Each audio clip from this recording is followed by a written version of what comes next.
It's 8 o'clock. Here we go. All right, we're going live.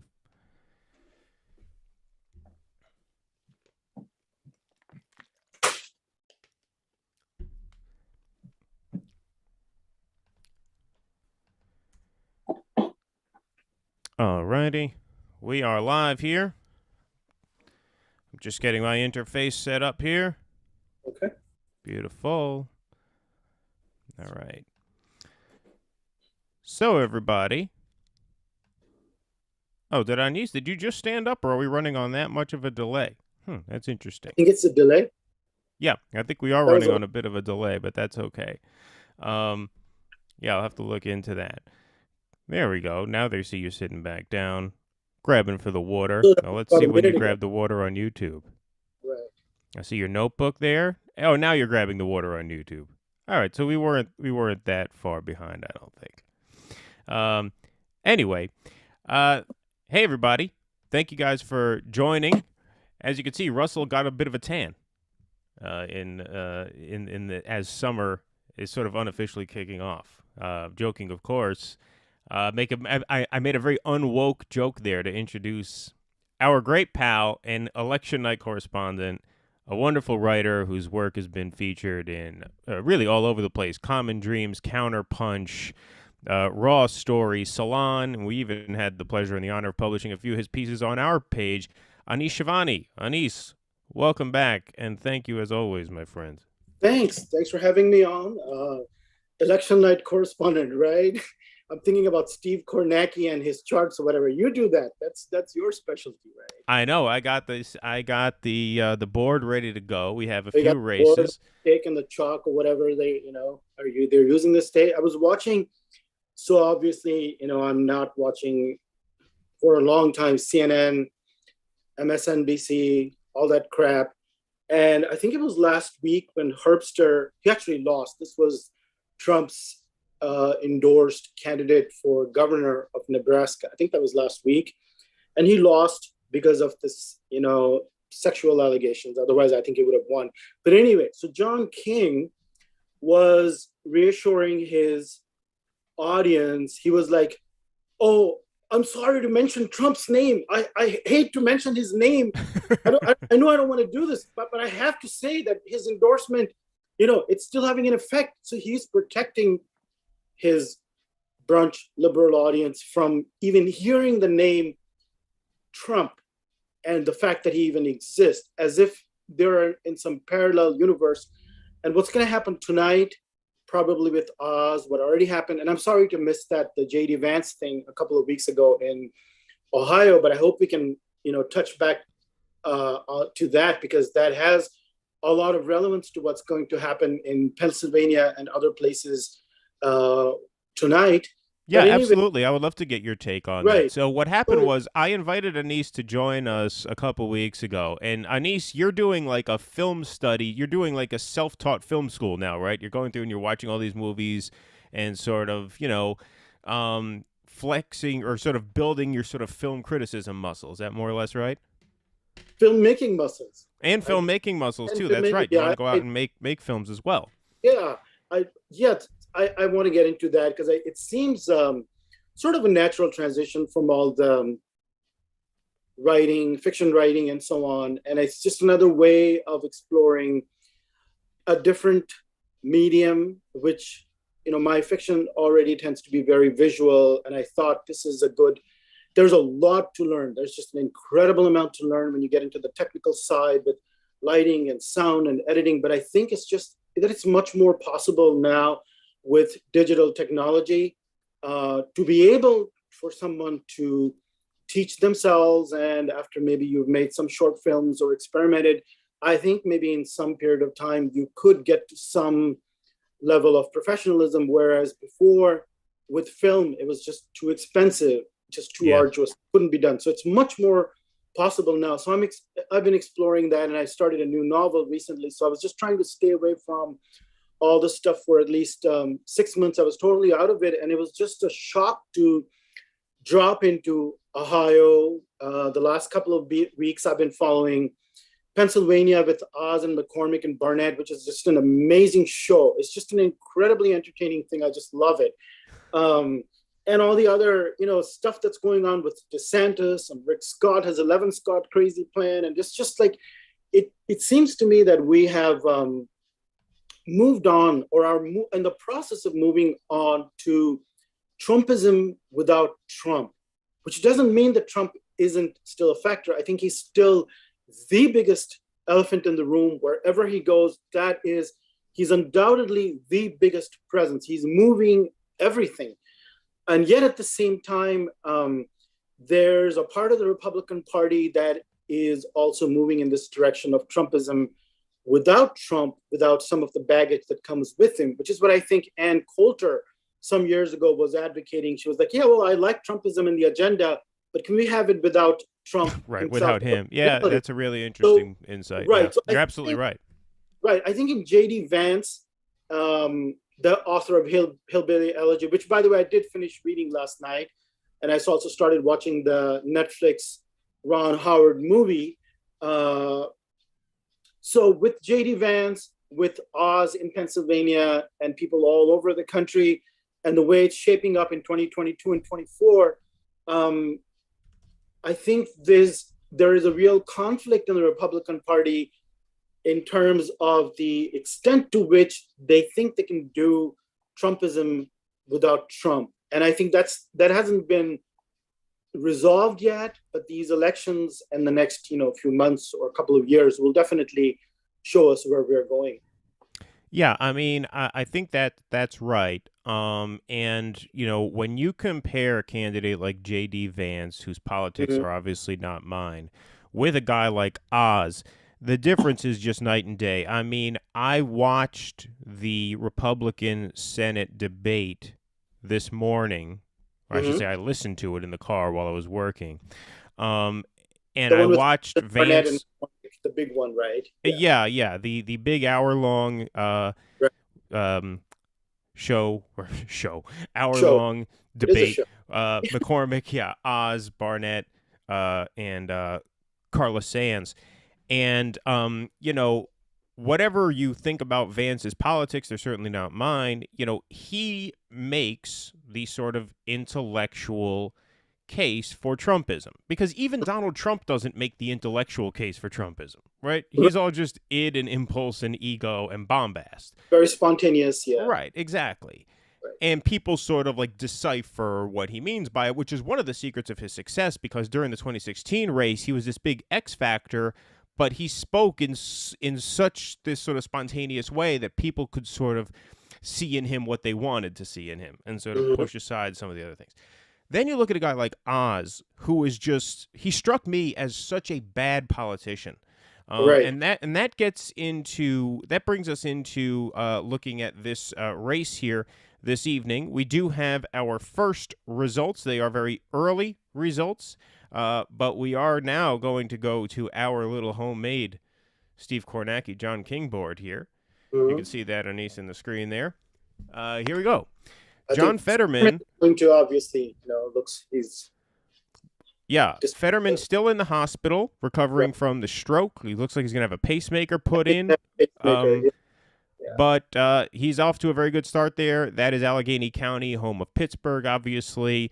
Lamb showing a little bit stronger than polling, but this is close to Lamb's neck of the woods. Lamb is from one of these tiny little counties here in the southwestern part of the state.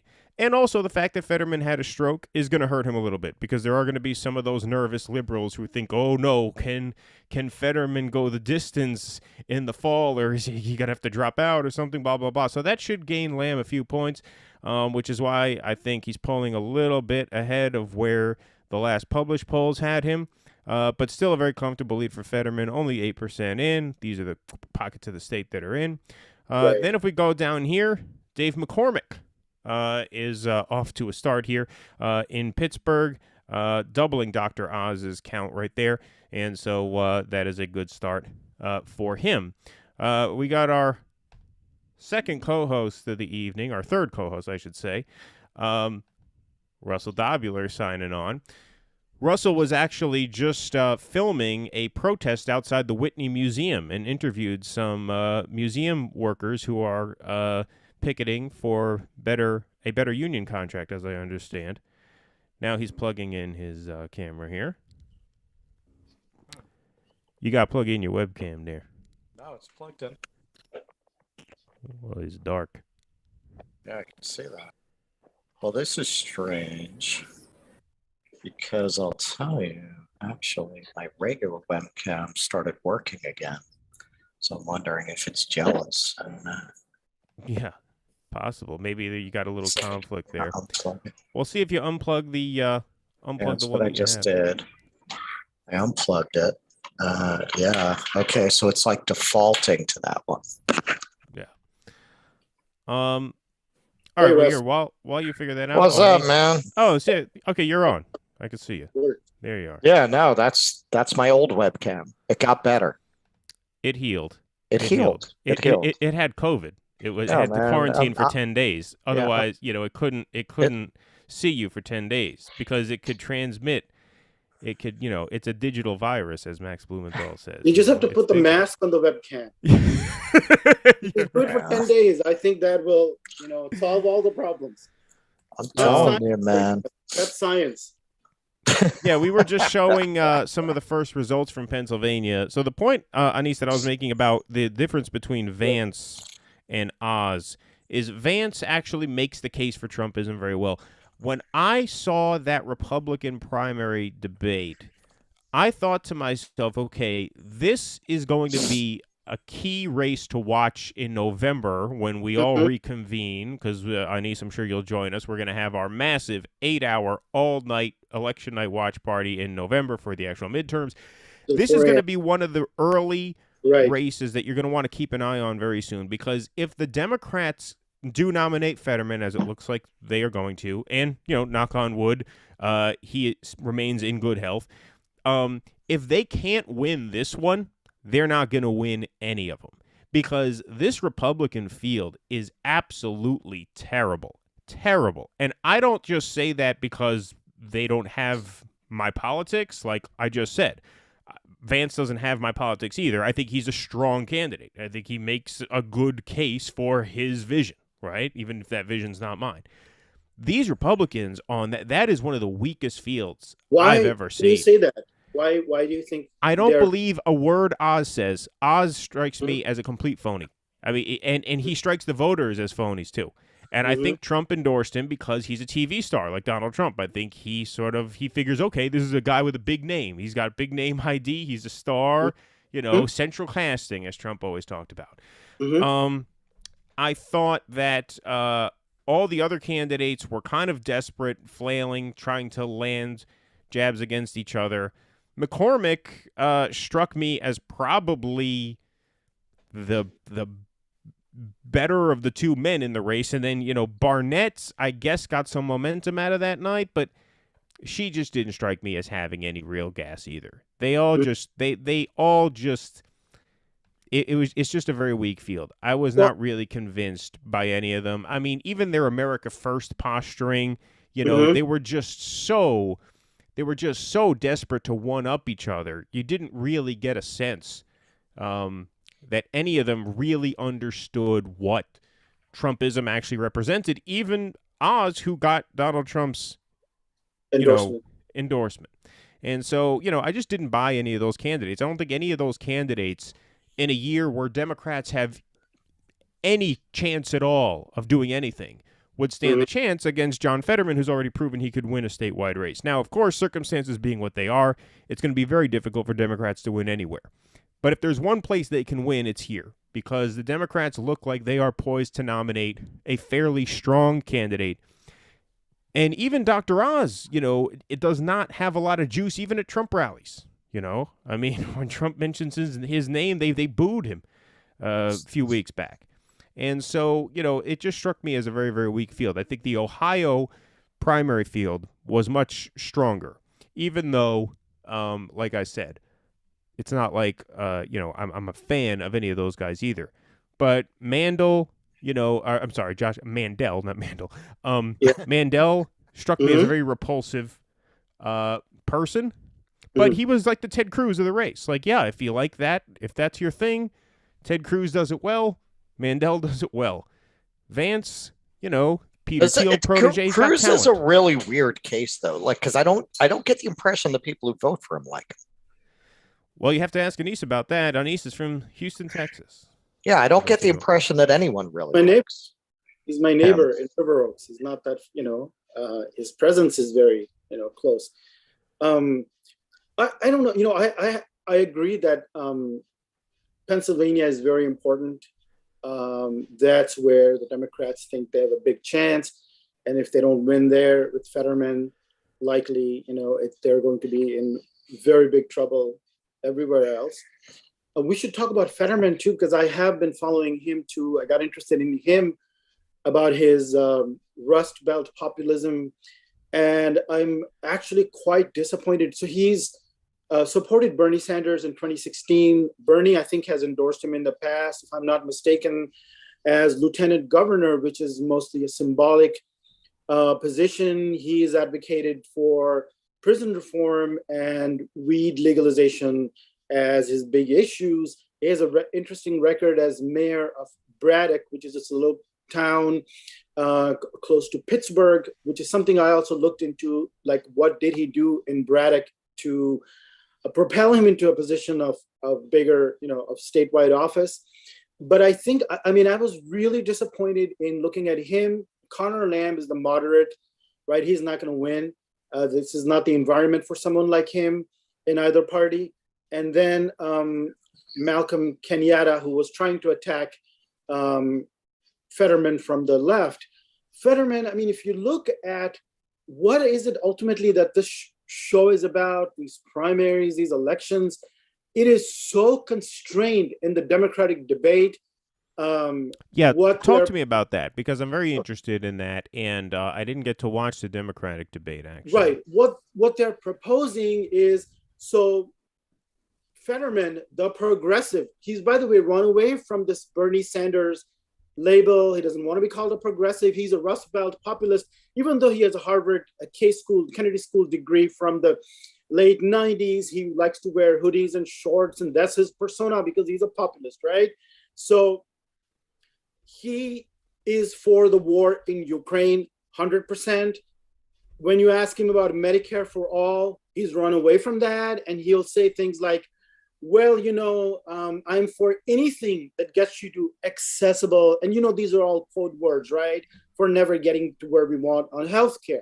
So he can't even come out and say, yeah, I'm for Medicare for all. So this is his brand of swing state, populism that he thinks can pull in just enough white working class voters. His wife is a Brazilian immigrant. She's a dreamer. I hate that term dreamer, by the way, as if this is some sort of aspiration and you can be a dreamer for eternity. Right. And start again, but say his wife is a Brazilian underwear model.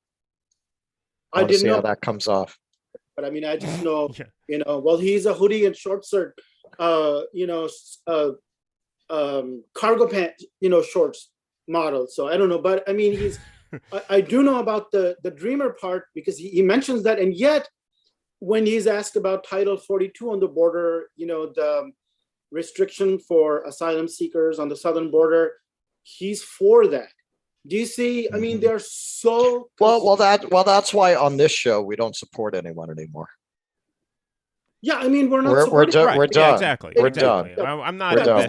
We wash our hands of all these filthy bastards. Fuck them. Right? It's just entertainment. Like of course, right? Well, yes, and look, we are interested in this just from like an intellectual standpoint, just the way you are, Anise. Just like I'm interested in making movies and I write novels, and this is what this is. This has no relevance, this show, to what's actually going to happen in politics, in public life, things that affect people's lives in the next, 4 to 8 years. That's going to be on a completely separate track, right? But I was just I was 15 minutes ago. I was at the Whitney Museum, the new Whitney, at the bottom of the High Line, and they're having the Whitney Gala, and the workers who basically did what Chris did at Amazon. They voted, they unionized, and they've been trying to get a contract for 6 months, and they haven't been able to get a contract. So they're out there protesting, and all these rich fucking mummies are pulling up in their fucking black SUVs and walking right past them like they're cockroaches. Not even a glance at them, just walking into the Whitney Gala while these people are out there protesting, and they're not on strike. So I was saying to some of them, how do you feel about these people walking in like this while you're out here striking? And they're like, I'm going to be in there with them in a couple of hours. I'm still working there. And I asked a lot of them how they felt about a place like the Whitney that presents itself as progressive, not wanting to give them a wage. You know, they were all aware of the contradiction. A lot of the people picketing were showing solidarity. A lot of them didn't work at the Whitney. They worked at Lincoln Film Center, all of that. Yeah. And they were coming down to support the effort.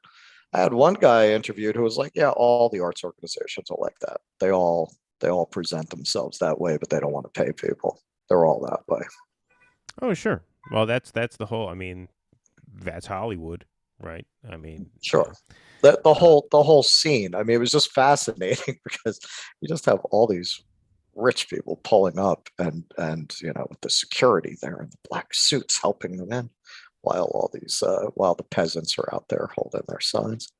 That to me, that's what I'm interested in covering. That's what I'm interested in spotlighting. These AOCs, I'm done with those people.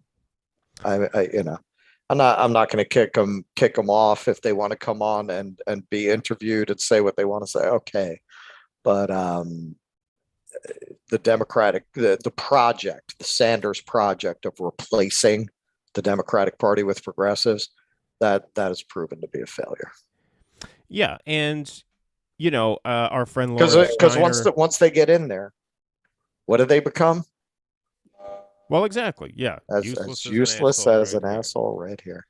Look, our friend Lauren Steiner interviewed Nina Turner last night, and you know, I thought she did a good job. It was a good interview, but it's just heartbreaking to see Nina talk the way she does, and not be able to just like grab her and say, what do you expect at this point? Nina was saying, well, Chantel Brown, she caucused with the New Democrats, and then she turned around and joined the Progressive Caucus just so they'd endorse her over me. You can't do that. You can't go and do that. And like, yeah, she can go and do that. She just did.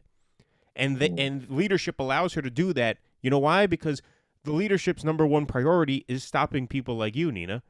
And so they'll let anybody do anything. All bets are off. You know, and you know, I don't want then hey man, in the end, what would happen if she got in there? Well, that's the other thing. In the end, she's going to be the one not to vote for Ukraine. She gave Lauren because there are a lot of people we expected better from who were lining up. Well, that's the thing. She also gave Lauren a quote. She said, you know, could you imagine how much change we can make if every progressive running in these 2022 primaries would win?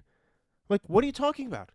What are you talking about? Every single Democrat, progressives and all, voted to send $40 billion out the door to Ukraine for weapons when we don't have baby formula here. Every Democrat did that. So let's say every progressive wins and every single progressive running in 2022 gets to Congress. What do you then have? Best case scenario, which is not realistic, because if AOC didn't vote for it, these people, this new crop isn't going to vote no on something like that either. Then you're going to have, 20 no votes for weapons to Ukraine? I mean, come on. It's such nonsense. I don't know what happened to Anise there. We lost him for a second. Well, you know, he's very... Oh, there he goes. He's back. He's a very big supporter of the war in Ukraine. Yeah, he quit the show. He had enough of our shit.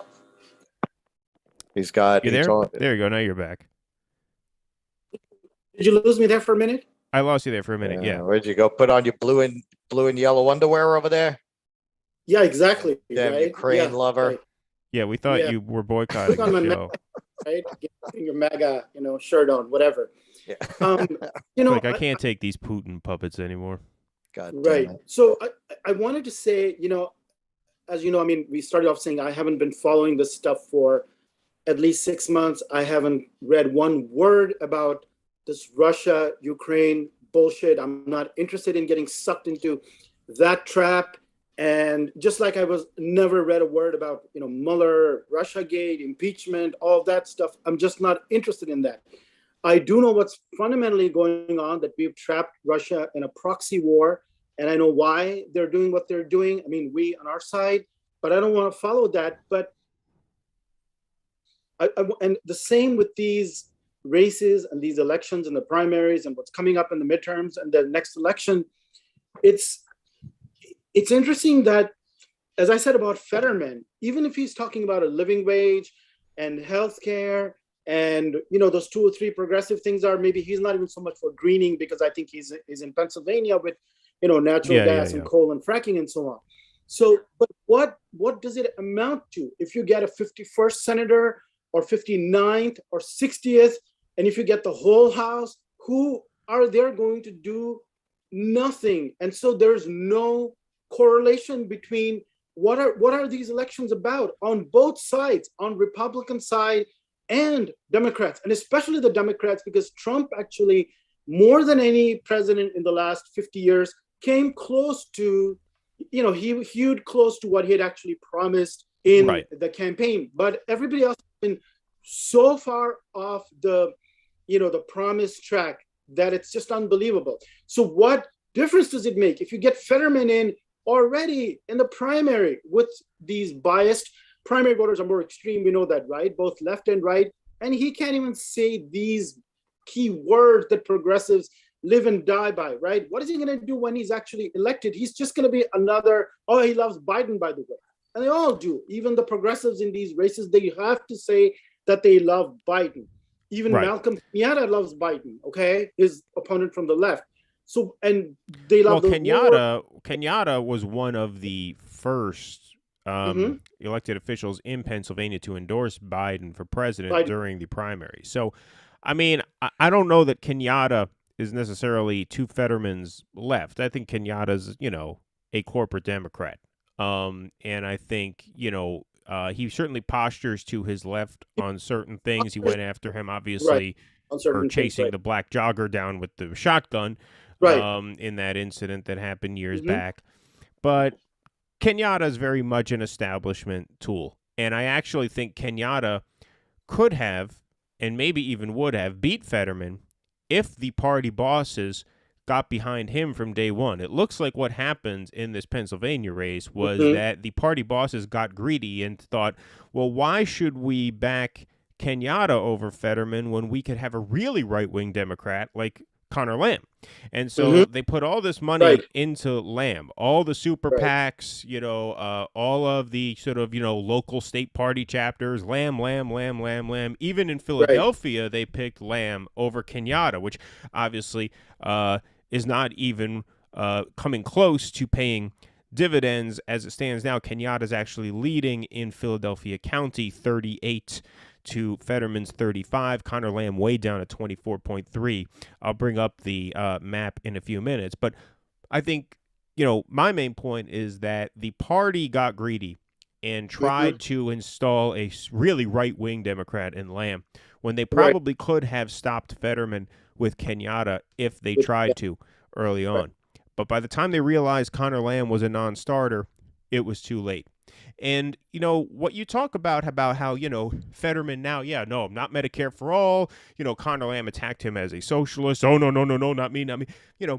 Even during the 2020 general election, right, when, don't forget, nobody does forget where we were as a country at that time. You had no COVID vaccine. You had, rising cases, rising deaths, a really dystopian situation. You had people in very, very difficult financial straits at the time with real uncertainty. Would they ever get their businesses back or their jobs back, this and that?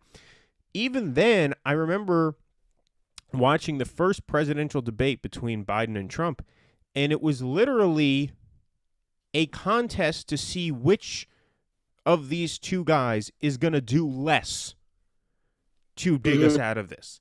It's like, you want to raise taxes. Oh, no, I'm not raising taxes on anyone who makes $400,000 or more. Oh, you want, Medicare for all. No. Right? It's all like there just seems to be this real like paralysis. Like and this is like a cognitive dissonance thing. Like Right. most Americans would say, as is usually the case, but now it's especially the case, that the country's on the wrong track, right? The right track, wrong track poll. Mm-hmm. Right now, about 70% say we're on the wrong track. I don't know who the 30% are who feel good, but anyway, 70% wrong track. Yet, there is just this complete, what did you call it? Restraint? I would call it timidity, shyness about actually proposing things that would make the country better. Like, nobody wants to go there. It's considered a third rail to talk about actual positive transformation, despite the fact that everybody knows we're going one way the wrong way. So that doesn't make sense. That does not. It's a third rail with the donors, and it's a third rail with the press. In the article, in the article I just sent you, all the Hillbots who went over to Elizabeth Warren in the primaries, they had no idea what politics in America is really about. I think they were very surprised to see how the party and the press went after Warren as soon as she proposed Medicare for all. Pelosi's out there attacking her. Like they thought the party would actually support her because she's not Bernie Sanders. They realize they don't care about your vagina. They care about your politics. They care about your policies. They care that you're going to kiss the donors' asses. And even though Warren certainly was not a reliable progressive who was really going to challenge their power, just making those kinds of noises is enough for them to fucking bring out the WAPO op-ed page firing squad to take you out. So it's not that they're afraid the voters aren't going to go for it. They're afraid that the press isn't going to go for it because the press they all work for these corporations. Nobody who's not going to attack you for proposing anything good is going to get a job in the corporate media. See, the establishment is going to attack them. A year ago, I'd agree with that, but I think there is something happening amongst the electorate itself, and I shouldn't even say electorate because the electorate really talks about a small set of the population, right? I mean, you're not getting anywhere near 50% voter turnout in any of these races, especially not in the primaries. What did Nina's race have? About 12% voter turnout across the board. I think what's happening is that the people who actually would support Medicare for all, the people who actually would support, a Green New Deal type of program, the people who would support the kind of policies that we support here, are just giving up on electoral politics altogether. And look, we didn't donate to Nina Turner. We didn't advocate for Nina Turner. We didn't endorse Nina Turner. Nothing. She wonders why she had less resources this time than she had in 2021. She said that on Lauren's show, too. I didn't have the fundraising this time that I had last time. Well, the reason you don't have the fundraising is because so much of your base is now wise to the fact that this is a pointless waste of time. And I think that's happening nationally, too. We're like, the people who would go for, like, progressive or socialist policy items are realizing that this fucking electoral politics thing is just a big circle jerk, and they're not doing it anymore. And so what that means is that the people who are left to engage, meaning to vote, are hesitant to get on board with Medicare for all. They don't really want student debt forgiveness. The voting public now are the people who are still invested in this thing, whereas the people who actually have a head on their shoulders, Russell, Anis, and myself, guys like us, people who watch the show, we're for disengagement, basically. I mean, that's what Anis, you said. Yeah. You said that you said that a year back. You say, look, the only moral thing to do at this point is to disengage. No, at the very least, disengage from the electoral politics, at least, right? I mean, you don't have to disengage from art and culture and whatever gives your life meaning, obviously. Or labor actions, like Russell was talking about. Yeah. Right. Yeah. Anything besides this show that we are supposed to participate in. So I said that in 2008, actually, with Obama's nomination. And I wrote that in 2017, after Trump, you should really morally disengage. This is immoral. It's to engage with this thing because it's just not fair to yourself. It's not fair to your time and resources. And if you look at the unreality of it, and you're right, I mean, that's the sense I got with Fetterman and these, whenever I watch in this new cycle, the so-called progressives, fending off the moderate and corporate people, this incredible sense of restraint about policy, about anything real. I mean, and Russell was, you guys mentioned Medicare for all. We don't even need to go there. How about, let's not even go to student debt, which, by the way, Biden is not going to do. And the New York Times just came out saying, no, it would be so unfair because these professional people make a lot of money. They make hundreds of dollars. So that's the New York Times. As soon as something reasonable looks like it might be getting traction, these same people who want us to fight and vote come out and just shut it down and say, no, yes, this is unfair, right? Yep. So forget even student debt. How about housing affordability? So if you look at him as mayor of Braddock, what he was doing is he picked this little town after his Kennedy School degree and trying to rehabilitate this incredibly debilitated sort of ghost town, which, by the way, has a real historic place in the American steel industry history. I didn't realize until I started reading about Braddock how important it had been. I think it had the first of Andrew Carnegie's libraries and historic Union battles and so on. A very important steel town. So he tries to revive it by bringing people one after another to take up this housing. And so he's like, okay, we brought in 50 people. Now the point is, yeah, okay, you did that, but then if it was really a viable town, too close to a major city and really had some hope of being revived, then the gentrifiers would come and your project would end. You wouldn't get anywhere. Number two, with that town, I don't know what's going on with the expressway in Pennsylvania, but there's supposed to be an expressway going right through the heart of the town, and there you go. That's the end of your project of bringing people one by one to resettle the town, right? So how about there's this housing crisis, which has been going on in an insane way since Obama, who was, by the way, responsible more than anyone else in creating and perpetuating that housing crisis after the housing crash, right? Making housing unaffordable. There are things you can do in terms of policy, tax-wise, to discourage private equity. People like Bridgewater and BlackRock and so on. Yep. Investing and buying up these properties, turning them into rentals and so on and so forth. They'll never do that. Why can't Fetterman even say something? So forget about Medicare for all, $1.8 trillion student debt forgiveness. Let's talk about the simple policy thing you can do. Tax changes to make the supply of housing more available to ordinary people. We can't even go there. That's how unreal it's become, right? You can't say anything real. It's just vote for me. And what does it mean? It means nothing in terms of what's actually going to happen. So I don't know. I think it's just completely, at a level of unreality. Yeah, no, look, I think you're 100% right.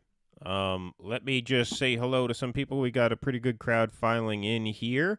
I'm putting our link to patreon.com/do dissidents. The more Patreon members we get signed up, the more of these live streams we can do. It's that simple. Save this. I gotta share this. We actually did have, make sure you share the stream. Everybody here, like the stream and please share this stream. So that we can get a bigger crowd in here. But at least give us a like there and a like button. It's right there. It's right under the screen.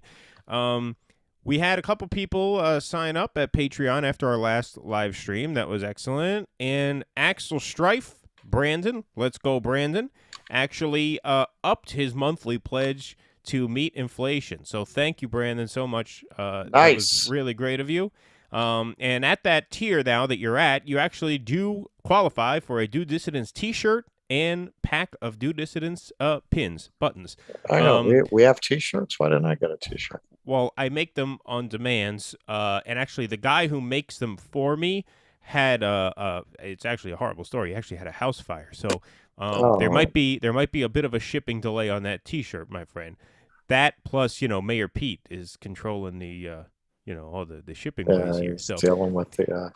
But drop us a message, Brandon, in Patreon. Just send us your shirt size and shipping address, and we'll get that merch out to you. And thank you so much for doing that. And then Anne was also watching last stream, and she signed up too. So that's really awesome. Patreon.com/Dude Dissidents. You get bonus videos and podcasts every month. And call-in access to these live streams. And you help support the project. The more we take in every month with memberships, the more of these events we can do. And let's go to the Steve Kornacki board, shall we? Let's get a little race update here. Okay. Let's see how all of these worthless pieces of shit are doing. You got John Fetterman here. Yeah, pretty big lead. That's going to be called pretty soon. 23% reported. Fetterman just killing it everywhere except Philadelphia, where you could see Kenyatta. It helps among progressives to have a heart attack or stroke. He went the Bernie way, right? That's true. Bernie got a big polling bounce out of that heart attack. Yeah, so I think Fetterman is like, let me get a stroke. Well, it also helps if you're a freakishly tall lizard person. That's true. That's true. Yeah, that also. With 6% reporting, McCormick is actually starting to look fairly strong. This is this is not anything hugely cataclysmic yet, but 6% in, where you're talking about how many votes are in? 57,000 votes in. McCormick 32 to 22, and the thing that is interesting about this is that he seems to be winning all over the place. It doesn't just be seeming, it's not just like one area of the state or something. You have Oz winning in Philadelphia, but not by much, only by a point. So it's pretty even in Philadelphia. So maybe a little bit of unease setting in. That would be a Oz. big embarrassment for Mr. Trump. Right. So McCormick's theory has been for a while to let Oz and Kathy Barnett fight each other and destroy each other. Was he the guy in the debate? Because I was listening, I wasn't watching today. Was he the guy in the debate? Because I was listening to the debate, I wasn't watching it. Right.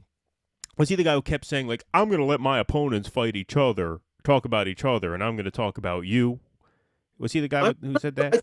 I think it was just three of them on the debate stage, right? So I saw an older one then. I saw one maybe from a month back. Because it was Sands, Oz, McCormick, and Barnett. Right. But he's the Main Street guy, right? Yeah, he's got to be. I can't remember if he said that, but the theory is his people think let these two fight each other for the MAGA, the ultra MAGA vote, and even though they all claim to be America First, McCormick's theory is that he can somehow, squeak through. And I still think that's, we'll see what happens tonight, but I kind of have a different viewpoint. You thought that you didn't find the Pennsylvania GOP Senate, people that interesting, and I have a different viewpoint. I found it really interesting from the point Well, I just said that I didn't think that any of them were good candidates. That's all. Yeah. Okay. But anyway, go ahead. Sorry. But I think they reveal a lot about how the America First agenda is coming together and the fissures within it. And these are almost three ideal prototypical candidates to show how this is all congealing. So if I could, with McCormick, who is not just a hedge fund guy, but the former CEO of Bridgewater, which is the biggest hedge fund as far as I know. And I did explore the world of hedge funds some time ago when I wrote a novel about that. Ray Dalio is the founder of Bridgewater, and he's among, let's say, the top 5 people or so in the hedge fund world. And Dave McCormick was the sole CEO until recently. And he was also a member of the Bush administration, I think an undersecretary at Treasury. And I think his wife, if I'm not mistaken, was part of the Trump administration. And what they're attacking McCormick for is his China investments, What that really means is Bridgewater has $1 billion fund in China, which is really nothing when you think about it, $140 billion total assets under management, right? So that's how Barnett is going after him, and Oz too, saying, well, he's a globalist, he loves China. So that's one way to attack him. And he was for the TPP and the usual Republican for high-skilled immigration, et cetera, all the typical immigration, typical, business Republican, stances that we are familiar with. And yet he has no shot in a Republican primary. And I think this is going to be true going forward, unless he wraps it all up in a MAGA America first. He is America first. I think pretty much every single person running in every single Republican primary is going to say, I'm America first. And the way that they have brought together everything from border to identity to critical race theory to, immigration, trade, everything under the America First banner is what I find so interesting. And President Ron DeSantis in either 2024 or 2028, depending on what Trump does in the next cycle, he is very articulate also, even more so than I think J.D. Vance in terms of this America First agenda, right? So McCormick, a business guy like that, has to present himself in this way, I'm America first. And even if Trump didn't endorse me, this is who I am. Now, you found Oz phony, right? I mean, it's true. I mean, if you look at his record, he's not said anything, which is also interesting that the liberals find somebody who advocates alternative medicine or taking care of yourself, your own health, and who I think had legitimate questions about vaccine and pandemic. If you go back and look at his videos early on, he was saying we should develop a vaccine, take COVID very seriously, but he was also saying give people monoclonal antibodies, give them early treatment. Do not say, as a physician, we have no treatment for you if you've just developed COVID. And he was saying that early on in the pandemic in 2020, right? Which I think is a completely admirable position. And I like him for that because I agree with that. If you look at some of his, so the liberals and left, they hate anybody who questions establishing medical science, which is entirely dependent on treating yourself through drugs and these conventional ways, right? Which is interesting. So I read a couple of his books, Oz's books. At one point I was reading Furman and Ornish and Esselstyn. I don't know if people who are in that world of nutrition and alternative stuff, they would be familiar with those names. Oz is strictly middle of the road, even in terms of what he recommends in terms of diet and nutrition. There's nothing immoderate or extreme about him.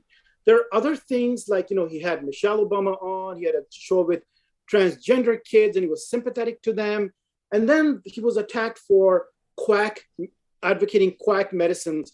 So for example, I saw one thing, raspberry ketones. It's not like he said, well, that's going to solve your weight problems.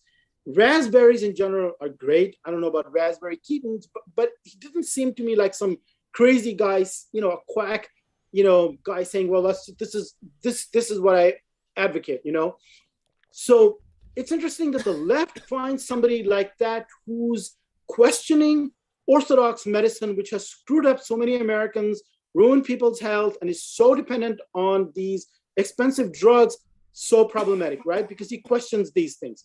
I think partly it's the fact that he's Turkish American, although he was born in Cleveland, Ohio, and he was at Columbia. He developed some, cardiac surgical tools, instruments, right, devices. So he's not somebody he doesn't have the credentials. So partly it's the, Turkish Muslim, and he has dual citizenship. So in the Republican Party, some people are questioning that, and to call him a Hollywood liberal and then to accuse him being a phony. And Trump maybe is loyal to him because he did, as his doctor, he sat with him in 2016 and said, oh, you got a clean bill of health, right? You remember that in 2016, right? Yeah, that was him, right? Yeah, I forgot all about that. Show, and he's like, yeah, you're just doing great. And Trump would be very loyal to that, right? Kathy Barnett is really interesting because she represents another strand and I think it's going to happen and again, somebody from completely from outside the establishment who claims the MAGA mantle without the Trump endorsement. She says, hey, Trump didn't endorse me. I'm more MAGA than any of these guys. They are globalists. They're outsiders. Oz is a Hollywood liberal. He's phony. McCormick is the China guy. So her timing is really great because she's saying, I'm the product of rape, a byproduct of rape. And she claims that her mother had her when she was 11 years old.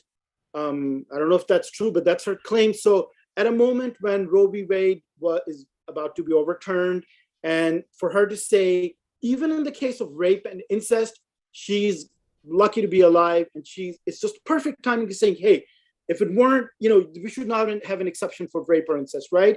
Because otherwise I wouldn't be here. So they're attacking her on a bunch of exaggerations, which I think there might be with, I've been a corporate finance professor and her military service and so on. There may be some exaggeration, I think, on all of these scores, but fundamentally it's her life story where she's saying, I am authentically MAGA and America first, and these guys are not. Why? Because one has these hedge fund business connections.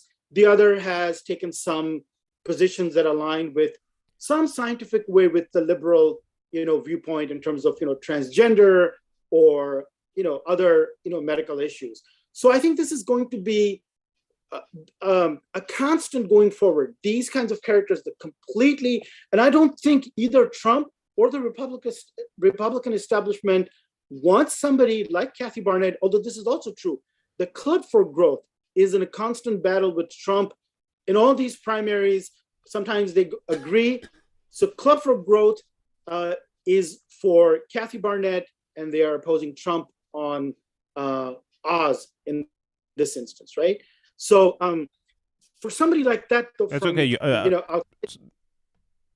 No, sorry, I didn't mean to cut you off. I'm just putting up the map, but go on, keep talking. We're still on. Yeah, somebody like Kathy Barnett to come and say, I'm the real MAGA person. I don't need Trump's endorsement to be the ultimate Trumpist, shows that, and if you follow the tenor of these discussions, the Trumpism is here to stay. It is not going away anywhere. And anybody who wants to have any shot of success in these Republican contests in 2022 and in the 2024 election is going to have to be a Trumpist. With J.D. Vance, I'm not sure exactly when his transformation occurred and how, because you have to follow his chain of events. The liberals are actually quite upset at themselves for having legitimized someone like him. And I did read his book, by the way, which is kind of, quite anodyne. There's nothing, he's proud of his people, the Scots-Irish, his hillbillies, and he's totally for meritocracy. He makes such a big deal of going to Yale. And he's basically saying, be a Christian, that helps. Join the military, that helps. And the ultimate thing is if you can join the Ivy League, well, don't be lazy, hillbillies. Get your ass moving and join the system, the meritocracy, right? And so at what point did he start adopting these attitudes on immigration, shutting down the border, and becoming so extreme on China and trade? That you'd have to trace, but it is true that he was against Trump in 2016, and now he's endorsed by Trump because he's gone all the way to Trump.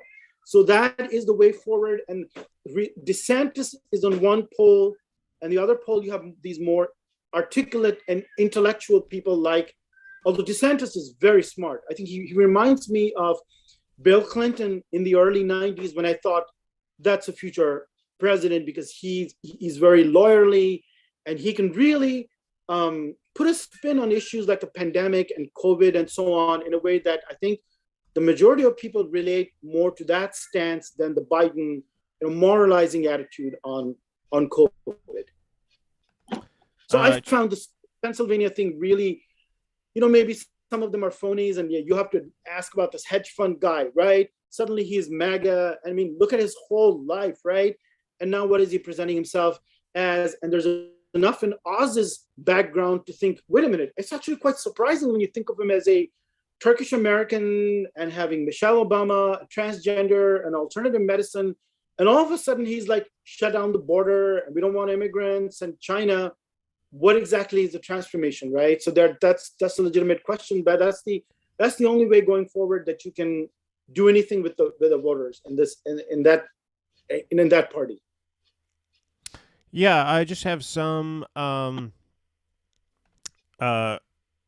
information to pass along to you guys. So Nate Cohn from the New York Times tweeted out that the results that we have seen thus far from Pennsylvania on the GOP side are entirely mail-in results, which he says explains why McCormick is up and Oz is down. He says that the MAGA crowd has tended to vote same day this year so far, and so that could explain why Oz is trailing early, only 7% in here. One not entirely surprising pattern so far this primary season, Trump-backed candidates faring best on Election Day, moderates faring well in the early vote. Pennsylvania is a clear case right now. All of the GOP vote you see is mail. All right. There are some races going on in other states this evening, and 538 put out a little compilation here, how progressives are doing tonight. Senate, House, and Governor candidates endorsed by AOC, Indivisible, Justice Democrats, Our Revolution, blah, blah, blah. So here's the slate of progressives. Charles Booker won the Kentucky Senate primary, so he's going to go on to run against Rand Paul in November. Now you have here's everybody else. Here are all the progressives. Here's the would-be squad members. Attica Scott, 33% trailing. That means losing. Erica Smith, trailing. Nita Alam, trailing. Summer Lee, who Bernie rallied with, I think, just a few days ago. 30% of the vote, with 39% reporting, trailing. So, looks like the progressives getting blown out. And this just goes to what we were talking about earlier and what I told you earlier. It's like the people who would fund your campaign running as a progressive Democrat, the people who would fuel your campaign and donate and come in to volunteer, they're just not bothering anymore. Russell, your sound is not working. I can't hear you. There you go. Now you're on. Now? Yes, I can. You got me now? Yep. Yeah, no, we're done. We're done. I can remember when that was how I wound up campaigning for AOC, because if you follow progressive media, we were aware of this whole set of candidates that were being ignored by the mainstream media. That's how I wound up volunteering for her, because it was being covered in progressive media. Now, everyone you just named, I never heard of them because I don't care. I've heard of Summer Lee. I hadn't heard of the other ones. Nah, I'm not even paying attention to it. I'm not interested. Because why? I'm not going to support you. I'm not going to send money to you. I'm not going to waste my time with you. So why? So you can get a nice fucking congressional pension? That seems to be all these people are in it for. They go there, they don't do shit. What am I gonna? Why would I bother? Well, I had Fetterman until Keaton mentioned him about a week ago to me. I was like, okay, let me look into him, because I'm just not following it, because I agree with you. What's the point? The other thing we should mention also in Pennsylvania, the governor, Doug, again, for pure entertainment reasons, it's just a show. Doug Mastriano, whom Trump endorsed at the very last moment, which the GOP is afraid, that Josh Shapiro, the Democrat, will win, because Mastriano, and by the way, YouTube dropped that video where Mastriano is well known for supporting the election steal, right? So that was discussed, and YouTube dropped that video. But this is interesting. They only dropped it because he's prominent in those circles, and he's well known as somebody who, after the election, was on the forefront of trying to, of that issue, right? But in fact, in every single debate, and this is also interesting, part of this America First agenda is to protect what they call election integrity, right? Every single one of them that I've heard believes that the election was stolen. Even, which is amazing, even hedge fund guys, $140 million assets under management. I mean, people with these kinds of educational backgrounds and histories and so on, they all believe in election was stolen. That's across the board. So are they going to drop everything from YouTube? Are they not going to cover them in the 2024 election? Obviously that's not going to happen, right? So they all believe in this, and they've also connected this with the America First agenda, which is, they say weird things like fentanyl is coming through the southern border and it's Chinese in origin, and the illegal immigrants are bringing that in, the fentanyl, along with COVID, and killing our people so they can replace them as voters. Something like that, right? I'm serious. I think they pretty much all believe that the fentanyl is Chinese, the opioids, and they come through the border through these illegal immigrants, right? And the voting is the same thing. They're saying that if we don't protect election integrity, these are not Americans. So that's also part of the America First agenda. I actually think it's quite smart how it's all coming together under this one banner. I just want to say we have Layla Charles Lay here saying the squad deflated the base. And yeah, that's exactly it. I think if the squad had gone in there, even if they had gotten defeated, if they had stood up for what they had been sent there to do, I don't think we would have gotten here, because everyone would have felt like, okay, oh yeah, there's a point to electing more of them. Right. Because if we get more of them and they're all taking this stand, eventually we'll have this critical mass. And not only that, because of the slimness of the margin, if they had done that, we already would have seen results, because they could have shut down any legislation that they wanted to. They could have. It would have been a completely different history. With that progressive base would have been pumped, even if they lost in the end. Just knowing that they tried. Even if they took stands that did not affect policy. Look, with the Build Back Better thing, yes. They had the numbers where they could have just brought the whole infrastructure plan, including the bipartisan plan, to a halt until they got their way. That was what they promised they would do and didn't. And that's why it was so essential to not cave there, because you needed to hold your ground there as a recruiting tool, and to make people feel like putting you there was not a waste of time, because then there's a rationale to elect more of you, right? Right, exactly. On this Ukraine vote, even if they weren't going to stop the money to Ukraine, if they all voted no, and not just voted no, but gave speeches on the House floor as to why they were voting no, people would at least feel like, okay, you're doing what we sent you there to do. Let's get you some reinforcements. If you're not going to do that, then then why are we going to go through this? Right, exactly. We're fighting an uphill battle as it is. It is so hard to get you guys in office. Why put ourselves through that if you're just gonna fucking go on The View? Oh yeah, no, Nancy Pelosi, she's Mama Bear. Fuck you. Fuck you. Go fuck yourself. All right, here we go. We have some developments that we want to get to. This is ABC News. ABC News, by the way, has called the Democratic Senate primary for John Fetterman, so that is a done deal. ABC is an outlet with enough information to make. From now on, I want you to say freakishly tall John Fetterman. The freakishly tall John Fetterman. I think that has a nice ring to it. There you go. And here are the numbers, the detailed numbers coming out of Pennsylvania District 12. Summer Lee is the progressive who was endorsed by Bernie Sanders. He rallied with her last week. She actually, apparently, according to 538, had a sizable lead back in April before the super PAC money poured in against her. And look what happened. Look what happened. Oh, it looks like the Democratic voters, the idiot moron Democratic voters, who I rail against more than anyone on this show, looks like they got their mind right again.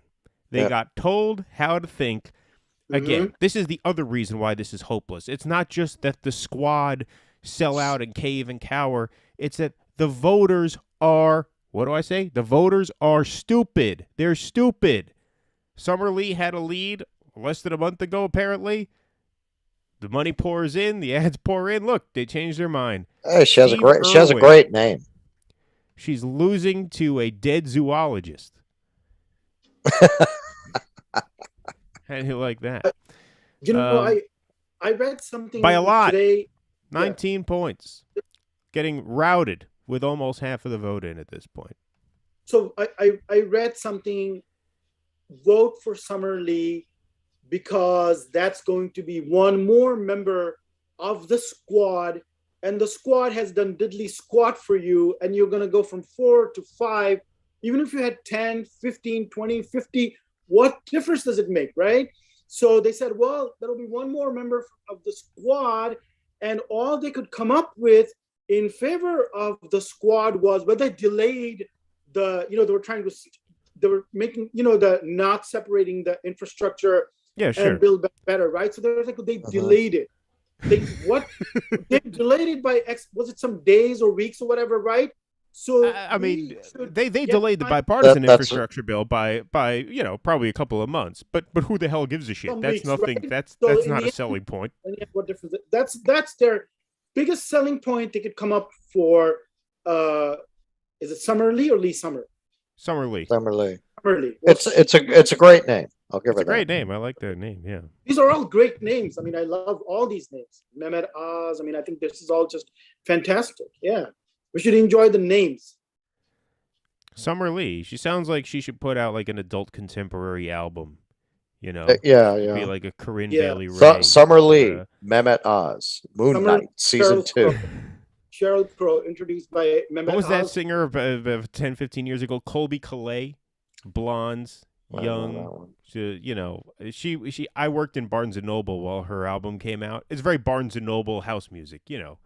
Non-threatening, just kind of sweet, smooth adult contemporary music. That's what Summer Lee sounds like. Yeah, like Sheryl Crow. Yeah, Sheryl Crow. Kind of. Exactly. That's another great name.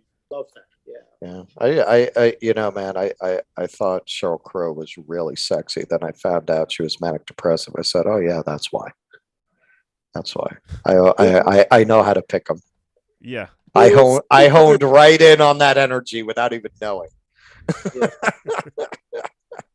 I think she just came out with a memoir or something, but there was something about her recently, so she's back in the news again. So is she? Yeah. New York Times has now called it for Fetterman too. Now you have Oz starting to close the gap. I'll put up the Pennsylvania map in a little while once we get a sense of when the same day votes come in. Pig farm and raped in Mother Had Me at 11 is going to make it, because Trump became really worried at the last moment that she might just, she's going up with this authentic life story, and in the middle of the Roe moment, right, when she says, I'm the product of rape. So I don't think in the end she's going to be able to do it, but it's just this extreme version of the story that, like, everything is just ratcheted to like level, 11, like, Alabama pig farm, like every single thing in her story is like, wow, and you made it, and now you're a MAGA person, at this point in your life. All your lessons, brought you here. This is what liberals never understand. Like, these conservatives, as a rule, they're not racist per se. Right. Not per se. So they love it when they get a chance to put somebody who's not white out front and go, see, if this person is going to be anti-abortion and for cutting taxes for corporations, I don't care what color they are, and it's true. They really don't. I mean, I don't believe that most of them are like, well, but she's black. That's not most of them. They feel about most of them. It's it really is ideological. If you get a black person who is lockstep with them on ideology, they're all about it. They like it. Look, they feel about black Republicans the way the libs feel about the Lincoln Project. It's sure. Like, great. Exactly. A Republican who likes us. Look, a black woman who likes us. Right. They love it. They love it. That's why they nominated Walker down in Georgia, and he's going to win. I think Herschel Walker's going to win. Yeah. Right. Even Oz, I think, again, they think, well, he's more of a Hollywood liberal. That's their problem more than, although some may be worried about his, he's Muslim or whatever. Yeah, but remember, Trump listen, man, this is not the moment for a guy running on the Republican side who did a show with trans kids. It's just not. Right. This is not the cultural moment for that. Not in that party. Look, here's what I would say about Oz. Right now, look, if Trump had just not endorsed anybody in that race, would Oz be winning? I don't think so. Like, obviously, if Trump endorsed one of the Mm-hmm. others, that person will probably be Right. winning. But if Trump just thought, you know what, I'm going to sit this one out, I don't think Oz would be anywhere. He probably would be polling third. He's not well liked. They booed his name at a rally when Trump mentioned, "Hey, you got to go out and vote for Dr. Oz." Even the people in the rally Mm-hmm. booed. Right. They don't like him. And Tune Night wants to know where we got our politics. I got it from I got mine from a bathroom wall. I mean, I got my politics during the Iraq War. I'm a millennial. I was 16 going on 17. 16, really. Not even going on 17. I would just turn 16 a few months before that. And yeah, that was it. You know, sure. I mean, with Oz, I mean, it's funny, you know, the son of Turkish immigrants, and they want to shut down immigration, you know, which is where we are now. But as far as the America First agenda is concerned, nationalism, I think, and part of it is increasingly so opposing the Ukraine war. So who are you going to be for? A Democrat who loves Exactly.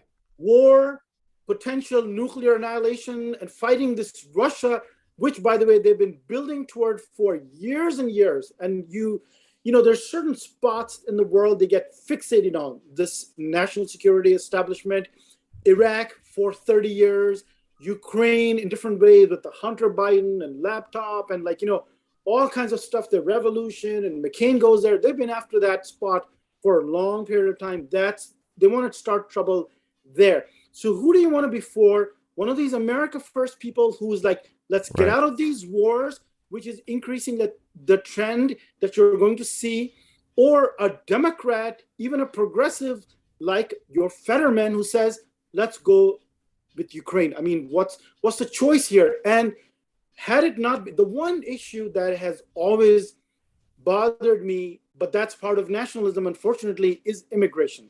Because I'm completely for open borders, totally open borders, more extreme in a position than almost anybody I know, but that's just me. Other than that, on the many of the other issues, if you look at America First, it's better for the rest of the world, I think, in the same way that it was in the 1910s and 1920s, which is when it first manifested under Woodrow Wilson, and in the 1930s with Charles Lindbergh. This is not something new, right? This is part of our DNA. Sure. What liberals denigrate as isolationism, as if that's some kind of sickness. It just means don't get involved in other people's wars, which actually goes back to Washington if you think about it, right? Don't get involved in this stuff. Don't get entangled in this stuff, right? Right. We were very suspicious of foreign entanglements. And that was basic. That was basically our philosophy on war until after World War II. Until Pearl Harbor, although we did until like Pearl Harbor, we didn't want to get into World War II either. We didn't want to get into World War I. Right. We were into manifest destiny and taking over Mexico and other territories and so on, and expanding, you know, westward expansion. But as far as this kind of modern 20th century empire, yeah, until Pearl Harbor, this was not the dominant tendency in this country, right? So no, quite the opposite. I mean, conservatives like Rand Paul are a throwback to the original American foreign policy attitude. Right. No, I agree. So when you have these choices, so I think that America First and even immigration, I think you could make peace with that. If they want to shut down immigration, and if that's part of a larger America First philosophy that's better for the world, and I think it is, because look what you've got with inflation worldwide, war in Ukraine, I mean, the world economy, famine, mandates, Biden starting shit all over the world. Recently, I think just a couple of days ago, there was something in Somalia. Well, they're going back to Somalia. He sent 500 troops back to Somalia to, you know. No. We're not going back to Somalia. That's a J.J. Abrams film they're doing, Back to Somalia. Yeah. No, we're 500 troops for, you know, counter-terrorism, counter-revolutionary, you know, work, you know, as that's what they all say. Which is what they call America is back. That's their MAGA, exactly, yeah. right? That's their MAGA. That's their white supremacy, right? And it's much more insidious and damaging to the rest of the world. So, yes, one aspect is problematic, which is immigration, both low skilled and high skilled, into this country. But everything else, to me, seems better. Even when it comes to something like mandates, on vaccines and shutting down the economy and things like that, right? I mean, you look at I listened to some of DeSantis and I'd have to track what he did in 2020 and 2021. But from what I heard, it sounds like a more reasonable position that would sit well with more people in this country than what the Democrats are saying. Because he's saying, let's, shutting down public schools, for example, or giving vaccines to very young children. He's questioning that. Or early treatment, which is what Oz is saying too, right? For COVID patients, we should rely not just on vaccines, but let's try everything. These things sound very reasonable to people. So, and it's all part of America First. Well, look, one of the other problems, you talk about, okay, yeah, if you can have this America First coalition take over the party to the point where now it's an isolationist anti-war party because it's a hyper-nationalist party, right? Like, would that be actually the lesser evil to what we have now, which is basically an extension of the neoliberal Obama, imperialism. Bush? Yeah, right. I think that's a very, very good question. And I also think that, the reason why it is also a great failure of the progressive movement and the leaders that they put into Congress, like the Squad, that this same conversation is not happening on the left side. Not that we're going to be a nationalist isolationist party, but like that's not even an option, right? The option is you have the sort of Clinton, Obama, Bush, Biden policy, imperialism or abroad.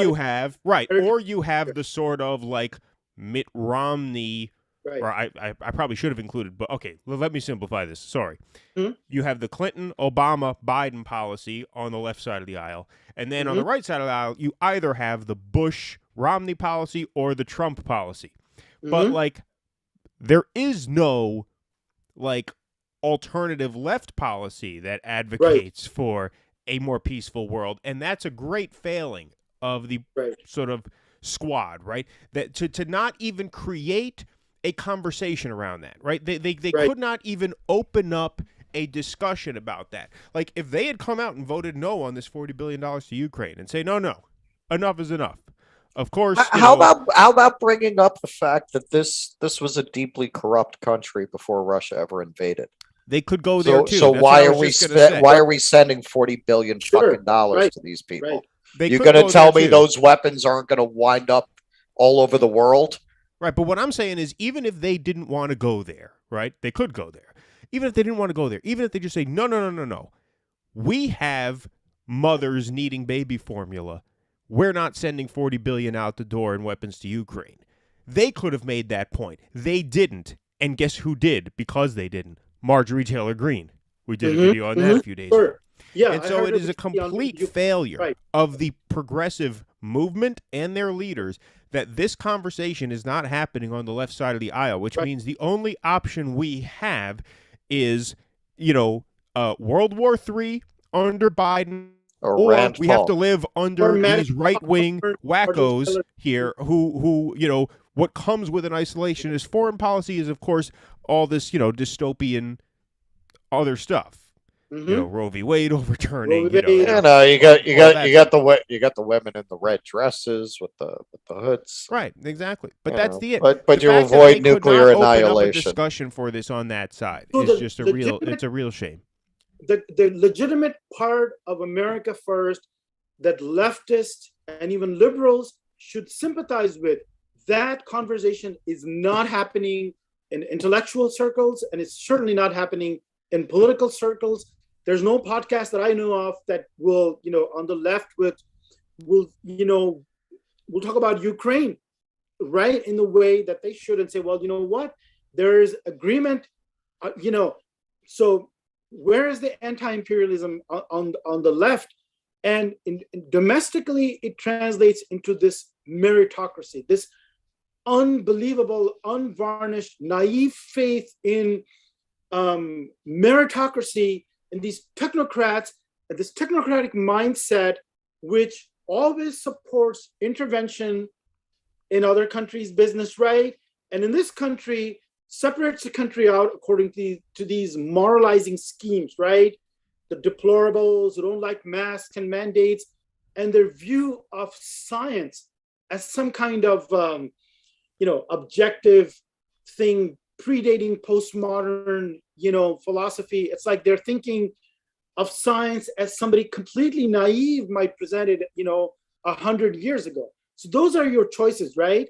And these meritocrats want to inflict their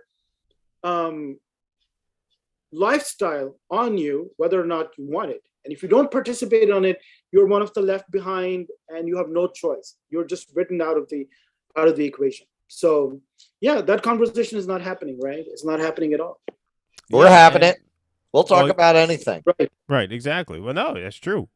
We are. But, look, that's also a function of, these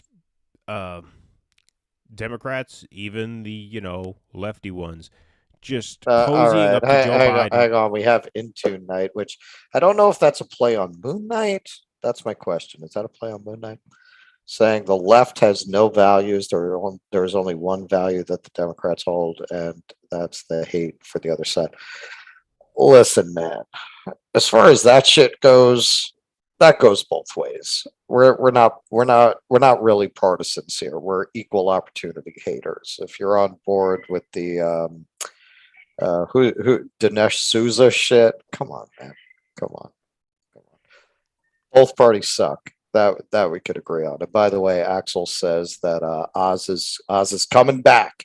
He's on the comeback trail. He's on the comeback. I was going to actually put that up in just a second. Pull it off, and I don't think. Oh yeah, he is all Dinesh Souza. Who owned the KKK, the Democratic Party?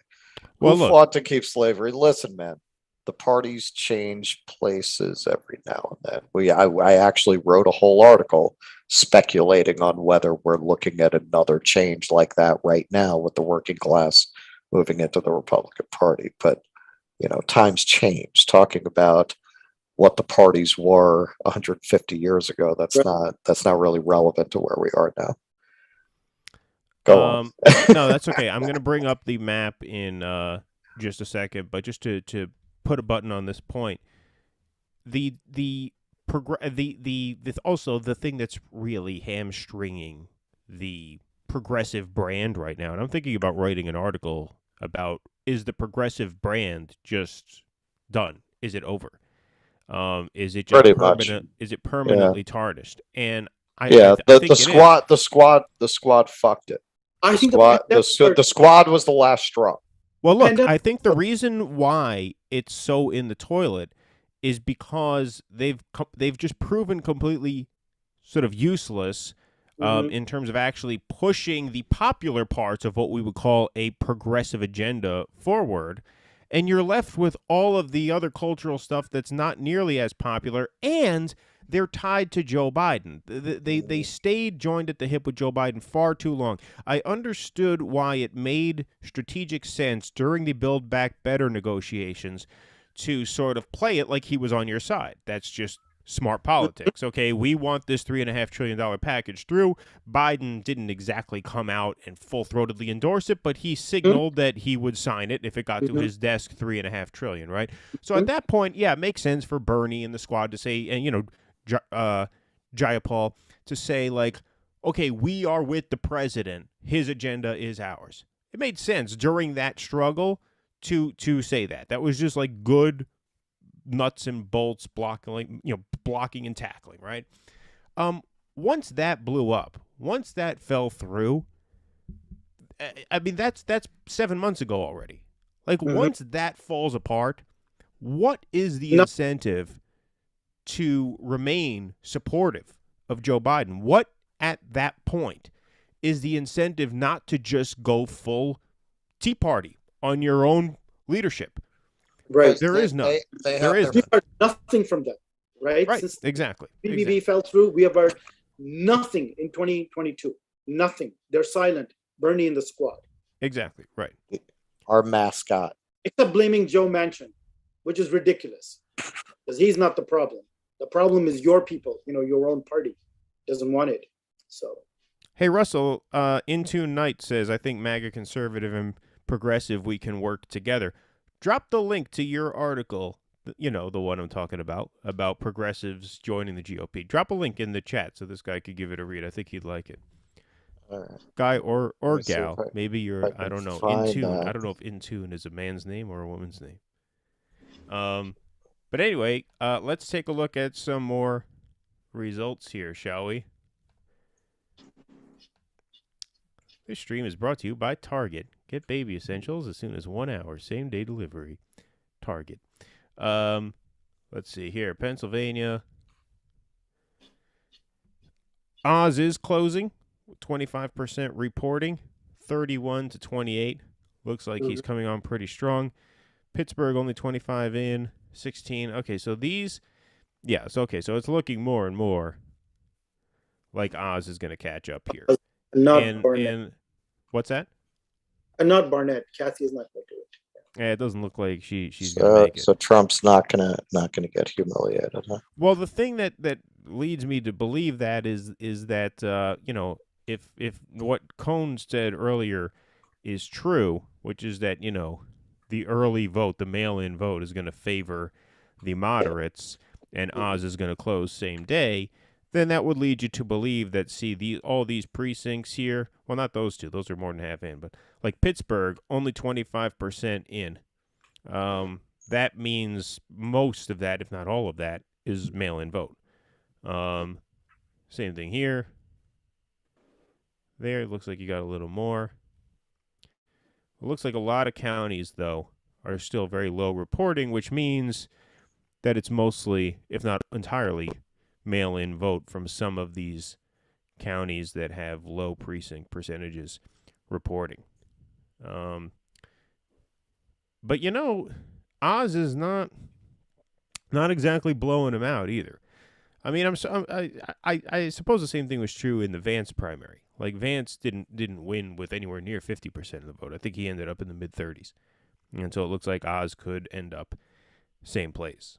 I think it's because in a lot of these races now, because it hasn't been decided what is America first, you have these different, and this is why I think it's so revealing with Kathy and McCormick, the old business guy who now has to present himself as MAGA, and Kathy Barnett, who's the kind of person we also often see in Republican primaries, and Oz, there are multiple, it seems like, maybe 1/3 each way, right? That seems to be often be the case in these contests. So once the dust settles down, right? I mean, and that's why, there is this division also with Trump's endorsement. If Trump's endorsed somebody, but if the electorate thinks somebody else is more MAGA than the person that Trump endorses, then, there's a situation where we're not going to have like big majority, victories by big majorities.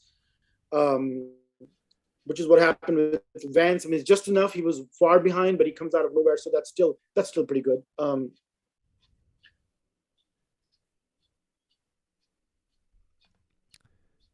Sorry, did you cut out there, or did you? Oh no, sorry. No. Yeah. Sorry, Russell. Were you going to? So there's small margins. Just the fact that somebody can come from nowhere, right, with the Trump endorsement, and that it matters so much to people, right? That's significant, which is not part of the liberal worldview at all. Like we said at the beginning of the show, right? They've just don't want to talk about it. They've discounted it. They're pretending as if this doesn't exist, right? And that's not even without Twitter and the media and social media access and so on, he's got tremendous influence. And I think at the CPAC, DeSantis was like at 29% or something, that Trump is like 50 plus something, right, in terms of choice for president in 2024. So the facts, speak for themselves. Oh yeah, look, hang on, but I have some good news. Mm-hmm. The House Democrats are going to hold hearings on the baby formula shortage. Oh, wow. Well, that's Nice. it. We're saved. By the way, they're pulling some bullshit here in New York. Russell, did you hear about this where Sean Oh. Patrick Maloney is running Nadler. in Mondaire Jones and Nadler? Well, yeah, Nadler. no. Well, there's two Maloneys, Ani. So there's Sean Patrick Maloney. He's my congressman. He's chair of the DCCC this year. And then there's Carolyn Maloney on the east side of New York, who is what, going to have to run against Jerry Nadler? Right. Because they're axing one of the districts.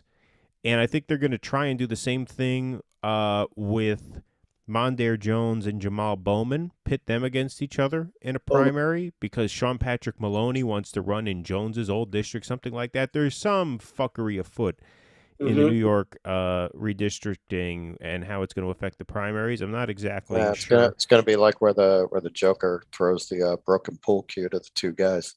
Yeah, right. Exactly. Yeah. We'll see what that is. I have not had a chance to look into exactly but I what only it is have yet. room for one. Yeah, right. Exactly. Yeah. So I'm not sure exactly what that is. We will cover that within the next few days. I'll see if I can look into that a bit more. But yeah, I thought that was worth pointing out. We have, sorry, I'm going to go to another game break here in just a second. But, Anis, there was something I wanted to ask you, and then I just got distracted looking at this thing. I'll think of it later. So in the governor's race, you have Mastriano, Barletta in second, and Bill McSwain. Mastriano is the 2020 was stolen guy, right? Right, exactly. All right, so he's doing well. Right. I don't know. Did Trump actually weigh in and make an endorsement in this race? No, I don't. A couple of days ago on Saturday or something. But interesting that Mastriano and Barnett, whom Trump opposes, they kind of campaign side by side or together or whatever. They're on the same, they support each other. So Trump endorses Mastriano a couple of days ago. He waits a long time, which is interesting.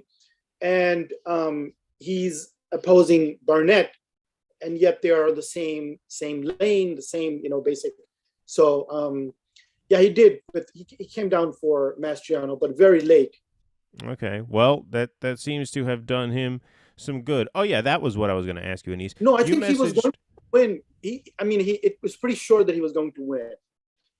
Okay, so that could have helped his margins, or Trump could have done a thing where he waits to see who's going to win, I think, and then endorses that person so that it looks like he picked the winner.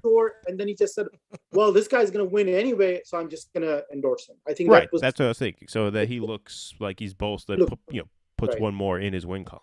Right. You messaged me the other day that you thought, like this influence that Trump has on the GOP now.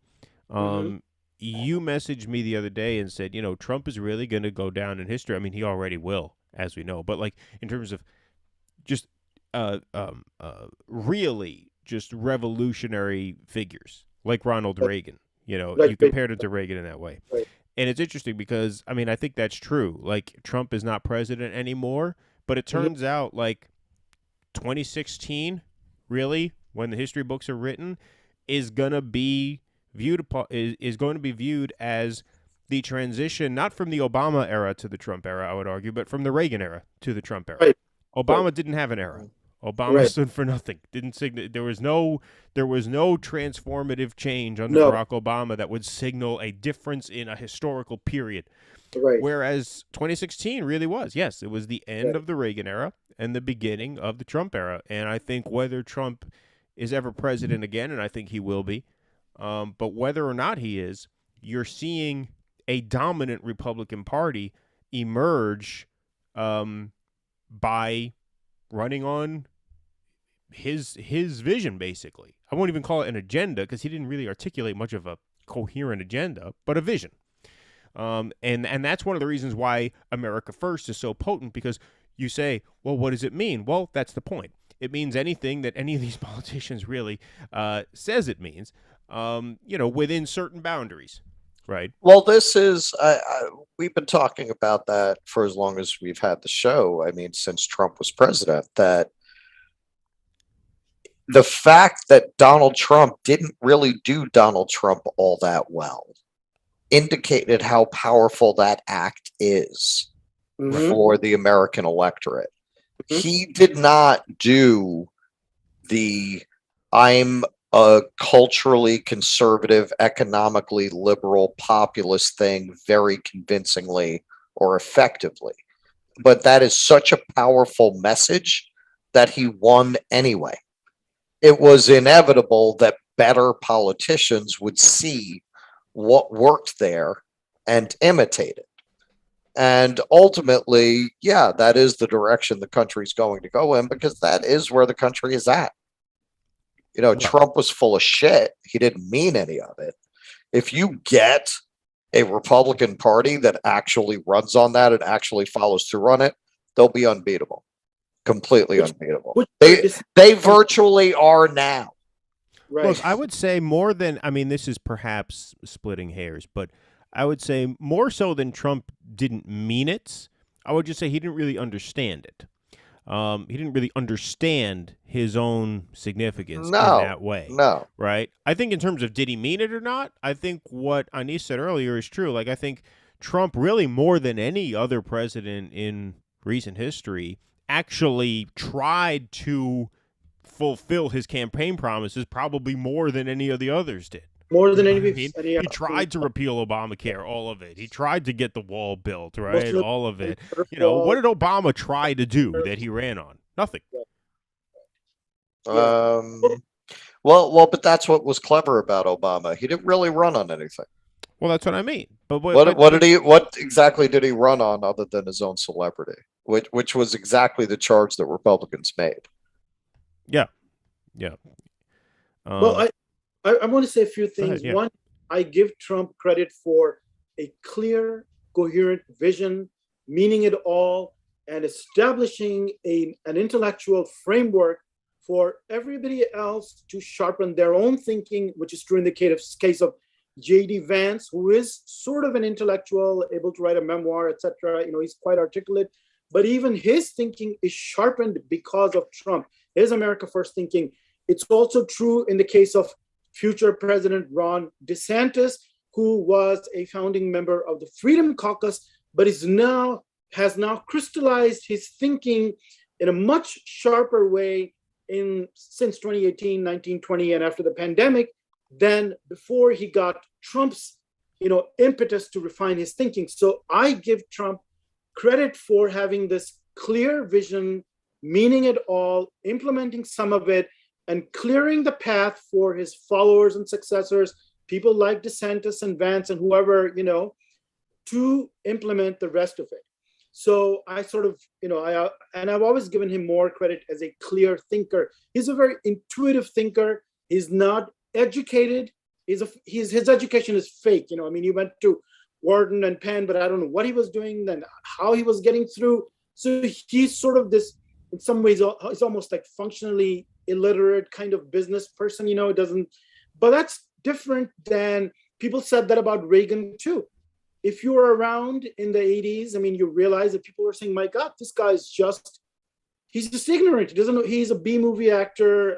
This is not, how is he going to be president? And he proved everybody wrong by coming up with a very coherent philosophy that lasted almost 40 years. It changed the shape of the world with neoliberalism. And his true successor was Bill Clinton, who took everything that Reagan did and he made all of that a reality, right? So I give Trump a lot of credit. By the way, we haven't talked about inflation tonight, and maybe you have a lot in recent shows, but I found it interesting when I was following this midterm discourse. Buy gold. What was that? Your gold? I was saying buy gold. I'm kidding.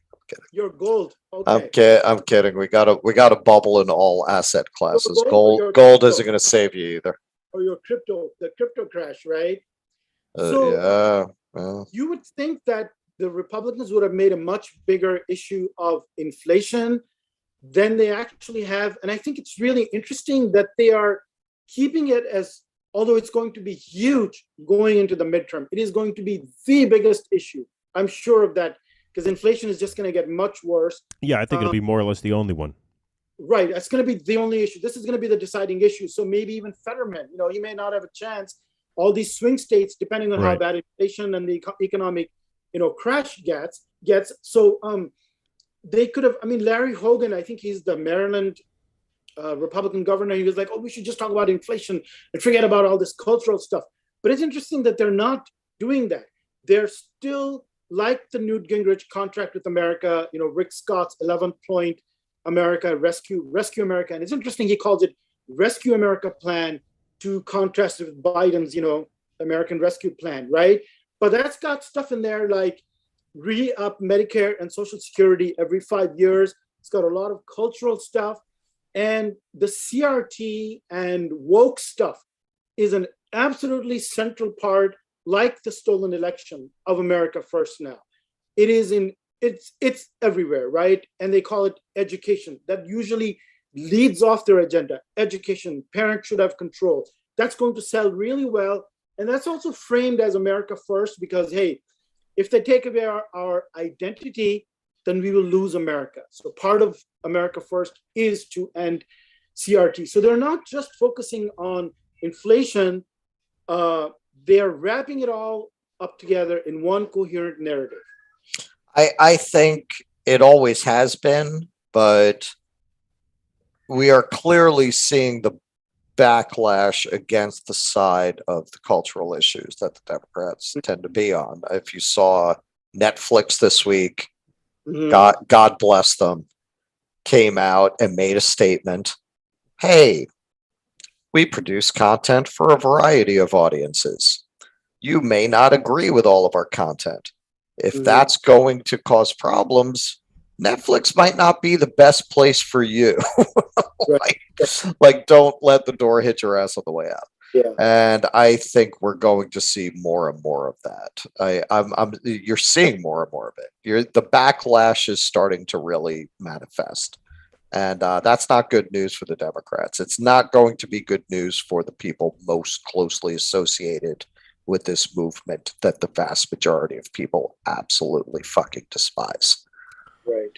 There's no class politics. And even Fetterman, I have to say, when you listen to him and you listen to him talk about his Rust Belt populism from the Democratic side, right? So he's sort of like J.D. Vance's counterpart, right? Ohio, Pennsylvania, right? Addressing more or less the same kind of people of different political persuasions.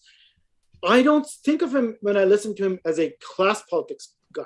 There's no class, and that's where the no fills in the vacuum. I mean they'll touch on that when it's convenient to them, but they don't really get into it. It's all signaling. It's all for show. Technocratic, and we're going to fix this thing a little bit there, and maybe fix healthcare a little bit there. It's technocratic fixes, but it's not class politics. That it doesn't occur to me at all as I listen to these so-called progressives. Yeah, no. The progressives. Look, I know. I think that is totally right. The race in Pennsylvania's District 12 between Steve Irwin and Summer Lee has tightened a little bit. Lee still down by 11 points, now with 61% of the expected vote reporting. So that looks pretty bad for her, although it is closer than it was. She has closed that gap a little bit. I'm just going to say, because Into Night is saying that they ruined Star Wars. What I'm going to say, it's not having Luke, Han, and Leia, while Carrie Fisher was still alive, appear in a fucking scene together was filmmaking fucking malpractice. Everybody involved in that decision should never work in Hollywood again. That I will agree with. All right, we have one of our most recent Patreon sign-ups. I hope I'm saying your name right. Is it Bipin? Bipin? Are you there? Can you hear me, man? Are you there? You got to plug in your microphone. We have a caller. Patreon members and paid Substack subscribers have call-in access to these live stream shows. Not every single one of them, but most of them. And you have call-in access to this one. It doesn't say that your microphone is hooked up, my friend. I don't know if you just tuned in to watch or if you plan on talking. You're welcome to talk if you like. Oh, there you go. Now I see your microphone there, but it's muted. So I'm asking you to unmute. Let's see if you are able to unmute or if you want to unmute. We would love to hear from you. We have not heard from you before. It's always nice to get a new caller who we haven't heard from yet. Yeah, and also, I mean, since we're on the subject, why do they have to make Rey like Space Jesus? Like, why doesn't she have to go on a journey like Luke did and learn how to master the Force? You know, whenever they have a female protagonist, she can't have any weaknesses, right? They're all like just automatically awesome. You know, that was what they did with the Mulan live action. They made it about she had extraordinary chi instead of that she had to figure out how to fight better by outthinking her opponents. So yeah, I agree that some of the identity politics stuff got bled into Star Wars and fucked it up, but there were other problems there too. I don't get to geek out on the show a lot, so. No, I know. Nice to have somebody bringing up Star Wars. I hope you enjoyed. Yeah, I hope you enjoyed that. I enjoy it a lot more than I enjoy this, to be honest with you. McCormick still hanging on to a lead here, 42% reporting, so it's getting a little bit more interesting there. It's looking pretty close on the Republican side now. Pittsburgh now up to 51% in. So you still have half of Pittsburgh left to go. McCormick running up a pretty good margin there. That would be a major story if Oz lost. Mm-hmm. I mean, that would be a major story. And, you know, look, I think Republican, voters and even like some moderate voters who are now joining the Republican Party or at least voting in Republican primaries in open primary states because, they want to vote against the Democrats. I think it's an interesting decision on a lot of their minds. Like, you mentioned, Trump's influence on the party. Of course, that's undeniable. He was undefeated entirely in terms of his endorsements winning these primaries. And then, Anis, you said the gubernatorial candidate in Nebraska who Trump did not endorse won. So I guess that broke his undefeated streak. But he's still doing extremely well. I think they have some decisions to make about, like, who is the safer bet to win in November against a highly, highly unpopular Democratic Party.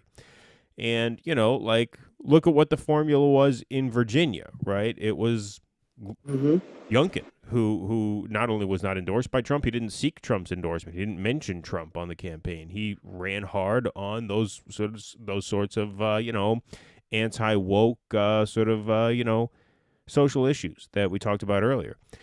And, could the same thing happen here in Pennsylvania? I mean, it's not getting late yet, but it's starting to look like this is going to be very, very tight. And it looks like there's a chance that Oz loses. What's the spread? Oh, did I stop the screen share? Yeah, sorry. I stopped the share. I thought you guys were looking at it.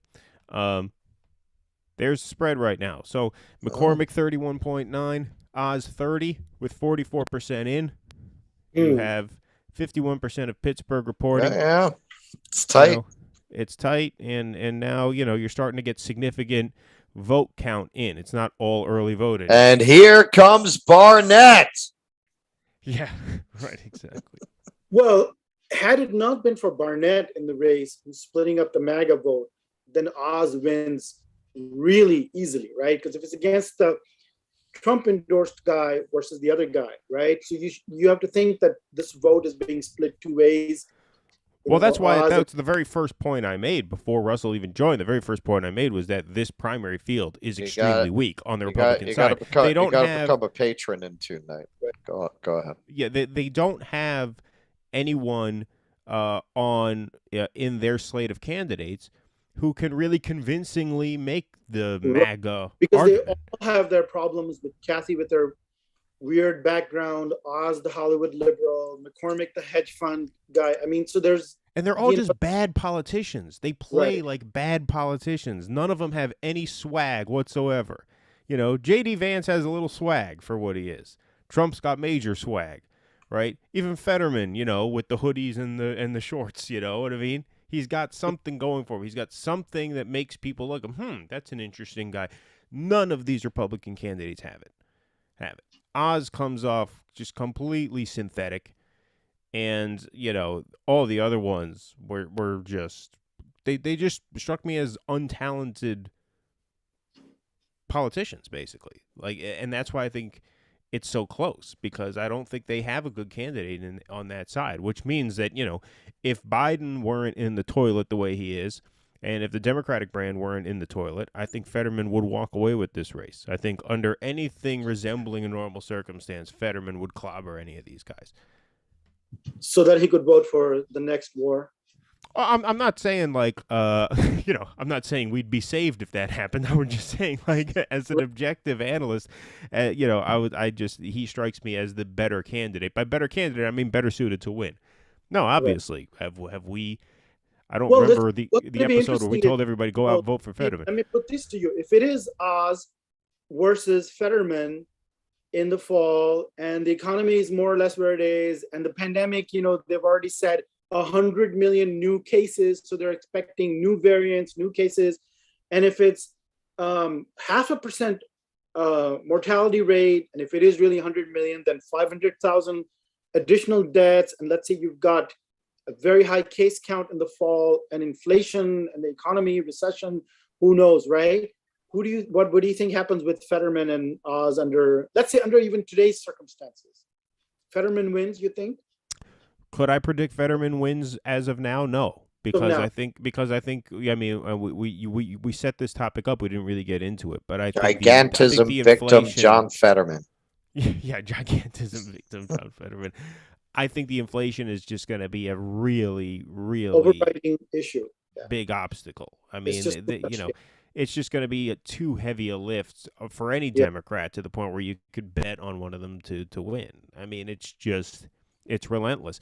Gas has gone up 20 cents since we did Sunday's show. Gas at the gas station right down the block. Gone up 8 cents since we started this one. Since we started talking, I mean, the next thing in the grocery store has gone up, right? I mean, it's that bad. It's gas really is $4.95 a gallon, regular unleaded here now. Hey, and okay, listen, you want to talk about going back to the 70s. I keep having trouble getting places on time because I'm expecting the subway to behave like it has for a while. It's not behaving that way anymore. And part of it apparently is they just don't have enough train crews anymore. Like the A train was running with delays the other day, and they said we're doing the best we can with the crews we have. You know, like right. They just don't have enough people. They don't have enough workers. I'm seeing shit break down more often. Like I have been late more in the last, because in my line of work, you can't be late. Like that's a cardinal sin. Yeah, no, tour guide, you have to be on time. It's the whole have to be on time. I have been a few minutes late or dead on time more in the last 2 months than I was probably the entire time I'm tour guided collectively, because the trains just don't behave the way I expect them to. Like I've got to adjust to this new world that the trains are going to run like it's fucking 1977. Right. So yeah, I mean, you're seeing like things just aren't working. They're just not working the way they're supposed to work. And in keeping with what we discussed this the other night, that I've been saying from the beginning, you're not really going to see the full impact of this until people run out of their, pandemic hoarding of gold and stimulus money and shit. Look, you had that initial burst of demand, and the Broadway shows were not only packed, they were able to charge crazy prices because there was so much demand. They're struggling now. They're running at like 40 to 60% capacity. I was talking to somebody on my tour today. He was saying, "Oh yeah, I went to see what was it? Come From Away, or I can't remember which. But he was saying, yeah, no, it was pretty empty when he went to see it, because now that initial, oh my God, I'm out of the house after all this time, that's gone away, and now you got people fighting inflation. They're out of whatever money they had banked during COVID, and now you're starting to see what the economy is going to look like for real. It's all been distorted. And I think the reality, you're starting to see little signs of it starting to set in now. I think that this could be, and I really think it is, by 2023, this is the perfect storm of this, all the imbalances in terms of not making the overvaluation of the tech companies, zero interest, 12 years, etc., etc. All this stuff is so crazy, and we goosed it up for another 2-3 years beyond. I think it had it not been for 2019 and the pandemic stimulus, which was $6 to $8 trillion, at least $6 trillion, right?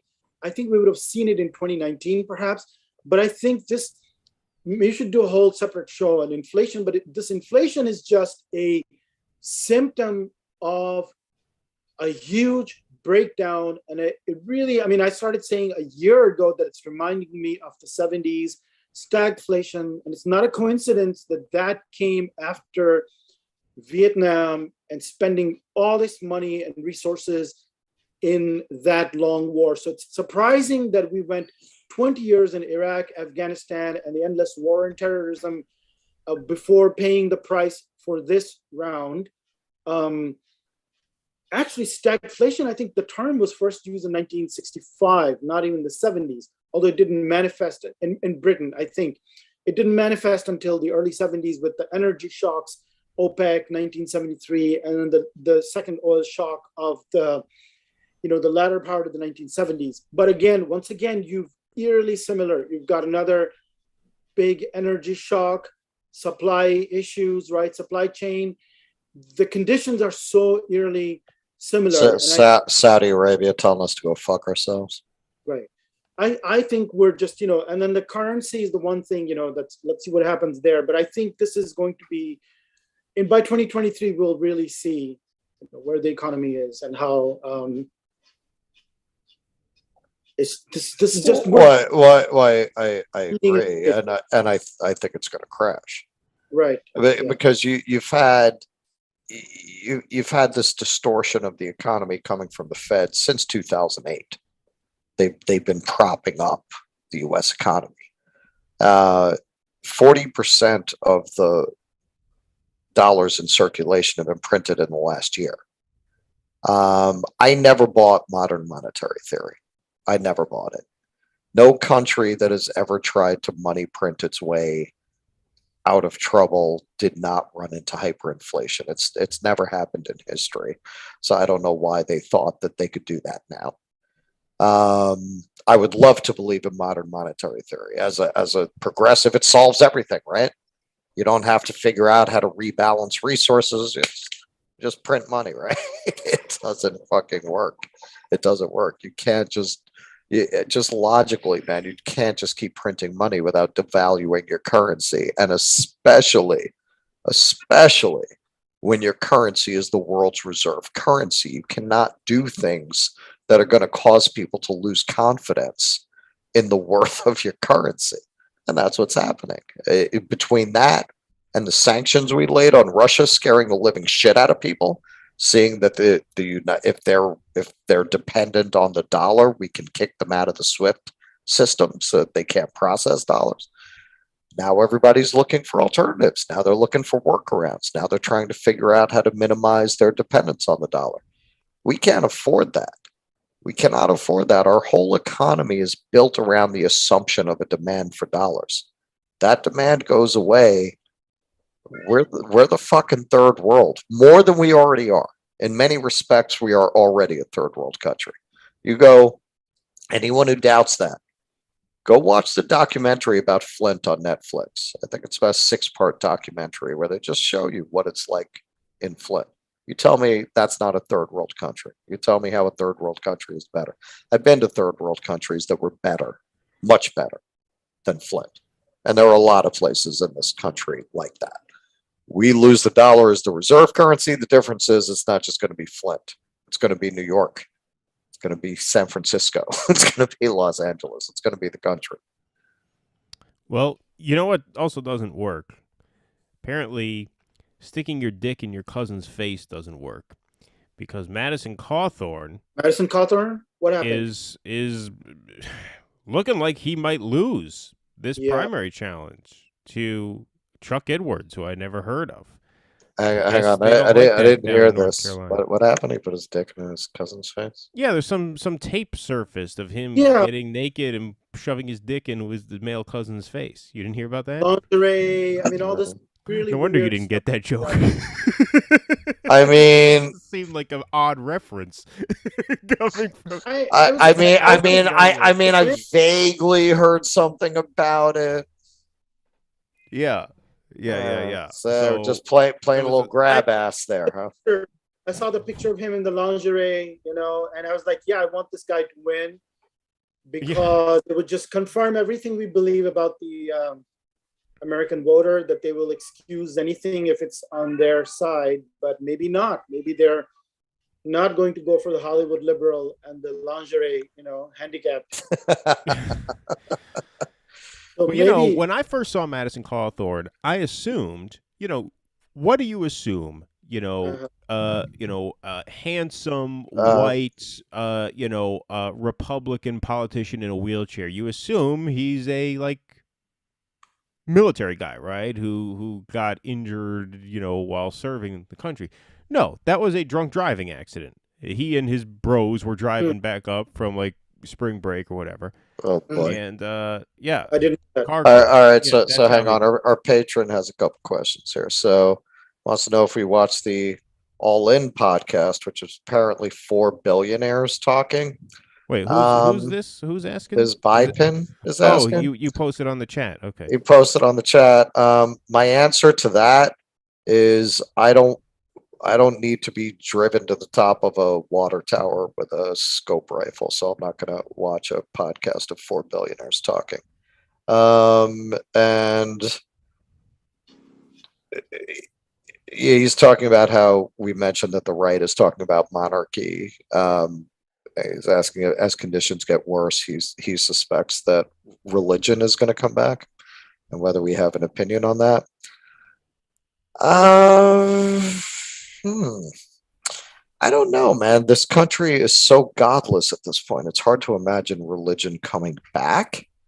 I mean, it does tend, when people are desperate and starving and impoverished, they do tend to turn to religion. That's true. Well, yeah, it just seems to me that the people who are inclined in that direction are already there. Well, look, I mean, we talked a little bit about this on one of the previous live streams, talking about how, as a civilization sort of matures and dies, there's going to be that faction of people who want to return emphasis to the individual, right, to the family. And I think some of that will manifest itself in, to answer what you said there, in a return to God, right? There are certain, there are going to be people who think you know what? If this experiment is dying, if this sort of American project is dying, which I think is really, for all this ultra MAGA America first shit, I really think more than anything, it's the manifestation of a certain death drive, a certain desire to destroy and be destroyed, right? And it's suicidal. Right. It's suicidal, right? It's or what I sort of put it as a few shows back, I think it's like, when a cat is sick and ready to die, what does it do? It wants to go and be by itself.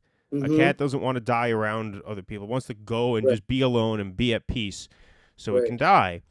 Mm-hmm. And if we're in that phase right now, then I think, a return to religiosity, as you put it, I think that makes sense. To a certain faction of the population that sort of interprets and processes it that way.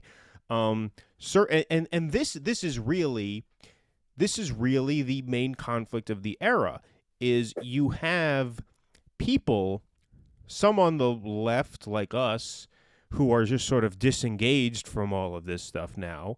Not disengaged in the sense that we don't think about it. We obviously think about it. We're here talking about it. We do a show We're about not it, right? emotionally invested in.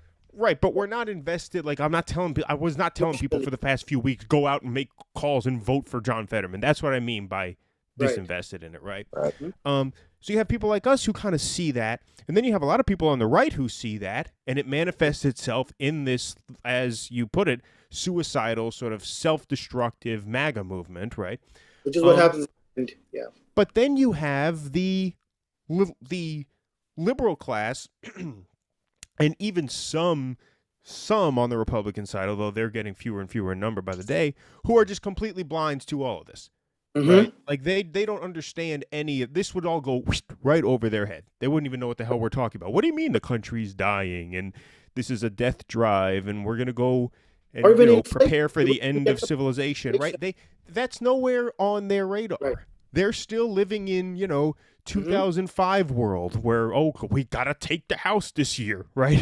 Because George Bush is in power. Right? They're still on this blue versus red thing. No, you watch them talking among themselves. It's ridiculous. What we really have to worry about is a smart Trump. Oh, right. You think? When did that occur to you, Sunshine? It's just figuring that out. It's bonkers. And it really is the Matrix, right? You have certain right-wingers are red-pilled. No pun intended, right? Certain left-wingers are red-pilled. The centrists, both on the center-left and the center-right, right? Mainstream liberals and now what used to be mainstream conservatives, although they're not so mainstream anymore. Now the Trump people are mainstream. But like the Lincoln Project conservatives and the mainstream liberals, they are blue-pilled. They are not registering any of this. They wouldn't have any idea what we're even talking about. Right. Which is why it's very difficult to talk to them, which is why I've said all the time that the MAGA people are easier to talk to than the mainstream liberals. And that's why we have Intune Knight, who seems to be a MAGA person, who says there's not self-destruction in MAGA, right? Yeah. He seems to be a MAGA person. But we're having a more fruitful exchange with him than we do with any of the liberals who watch. Right, because he hasn't called us transphobic once. Right.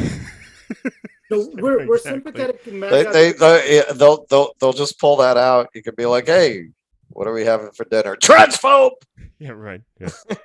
What do you mean? I was just trying to decide between the steak and the chicken. What are you talking about? Unlike liberals, we try to understand MAGA because we see that they have identified the problem. They see a problem, right? Oh, exactly, yes. But the liberal technocrats are worse than them because they don't see a problem at all. It's just a matter of getting ahead, doing the things you need to do to get ahead, and the system, which is actually galloping towards destruction and just sort of this final calamity, right? It's just heading toward the wall, this brick wall, and they don't see that.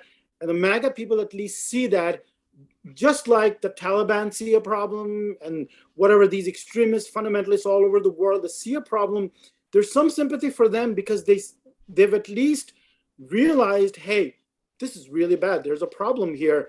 And then these other guys getting rich and living in their mansions or whatever, they don't even see that there's a problem, right? So take your pick. I'm with the people who at least see that there's a problem.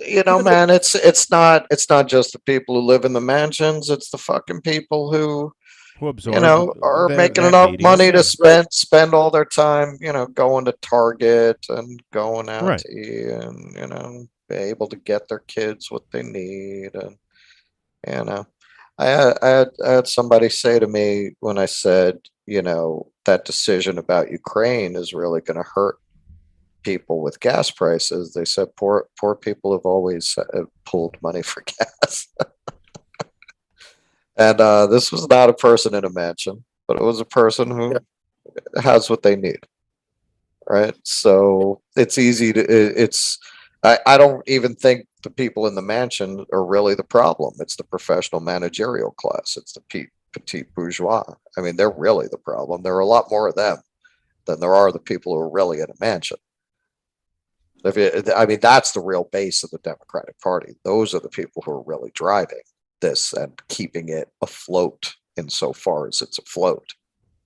And formal politics is irrelevant to. Well, yes, because they're. Sorry, I didn't mean to cut you off, but I just want to make a very, very, very, very quick point. They are the people who are driving this because they're the voters. They're the ones who are still voting. And exactly. And on the right side, Right. the MAGA people are still voting because they had a taste of power, and it's looked like they'll return to power again.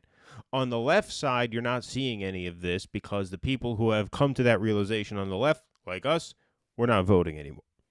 Right. Right. Which Yeah, you're right, Ozzy. You beat me to the punch. You said who's winning, and I was just going to be a smartass and say not us. He said the aristocracy. I will pull up the screen to give everybody a sense of who's winning. But Anis, if you want to go ahead and make your point, I didn't mean to step on it there. Just give everybody a brief look. McCormick 32, Oz 30.8, very, very close in Pennsylvania with 64% in. Fetterman already won, and I'll get you an update on that Summer Lee race also. I just wanted to talk about the unreality of all of this. As I was thinking about that all day today, what people vote for on either side and what they really get. And the distance between the two has grown so amazingly. So, I mean, it is completely unreal, right? So people vote for Reagan and you have high inflation and unemployment and so on, the Misery Index. What do they get? They get neoliberalism. They get these massive tax cuts, right? They get rejuvenated Cold War. They get total evisceration of the social welfare net, right? Clinton comes in and he's talking about high healthcare costs, and we have to save the middle class because jobs have been offshored during the Reagan years, and the Midwest, the same Rust Belt we're talking about now, is devastated. What do we get? We get NAFTA. We get deregulation of telecommunication, criminalization of immigration. We get Glass-Steagall and the financial bubble inflation that later manifested by the end of the 2000s, right? And we get a total transformation of the economy into a neoliberal system, massive inequality, and the peons and serfs, and then the owners. And to top it all off, he has to jizz on the poor intern's dress. Right, plus that, we didn't vote for that, right? Was that ever a part of the discussion in 92 and 96 that that's what we're voting for? No, what were they talking about? School uniforms and V-chips in 96, right? That was on the surface. It's but so funny you remember that. That man is a complete transformation. Oh, wow, yeah. Bush talks about we're going to be humble in foreign policy and compassionate conservatism. What do we really get from the owners and masters of corporations and politics? We get 9/11, endless war on terror, Iraq, Afghanistan, torture, Patriot Act, surveillance, end to the Bill of Rights, Katrina, financial bubble, housing collapse, and financial crisis. That's what we actually get. Obama, what did he run on? It's interesting. He's basically saying return to normality, sort of what Biden did after Bush, right? He didn't prosecute, Bush, but what he gives us is massive inequality. I mean, he just puts it on another level.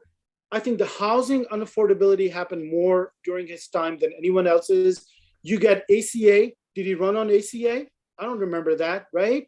So he gives us this next stage of neoliberalism, plus a whole bunch of wars in the Middle East, Syria, Libya, and so on, and drones and assassinations and continuation of this illegal regime that the CIA had set up, right?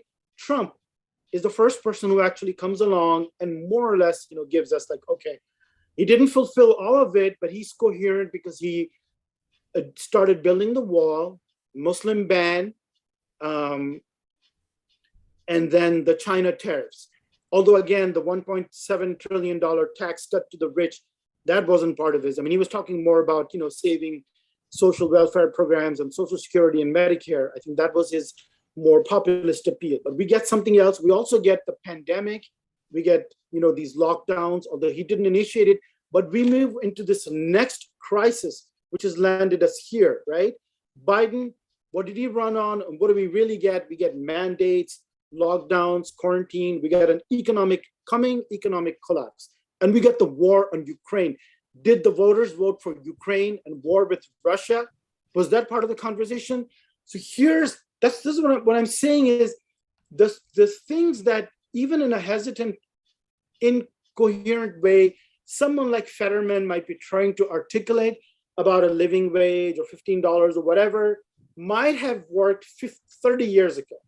But after that, because we've had these multiple crises which have never been addressed, 9/11, the last Great Recession, pandemic, et cetera, it just keeps building. What are the solutions for this time? We're not even talking about, this is just pure theater where they say some stuff. It has no relevance to what's actually going on in the economy and in the real world. It is so extreme, right? And this applies to both parties. We don't want to sound as if we are sympathetic to the America First agenda, because that's as unreal. What does CRT and woke theory have to do with any of the things that I just talked about, right? We're not talking about the Bill of Rights and surveillance and the intrusions on privacy, right? Or illegal wars. What does CRT have to do with any of that? So it just seems like complete, total unreality. We're talking about, I know we're following races and everything because we are interested. And for me, a character like Oz and Barnett, they're kind of interested as a fiction writer. I find them really, interesting. And I'm like, hey, this is quite interesting, or J.D. Vance, who's an actual author, right? So we're following it at that level. But in terms of the reality of this versus all the shit, some of the shit that I just described, right? The next guy or gal who's going to come along in 2024, we can't even imagine or expect, because did we expect the pandemic? Did we even expect this inflation at this time and this, right? So they're going to do a whole bunch of things. Or did we expect Ukraine and Russia? Who expected war with Russia? Did we didn't, right? Nobody did, right?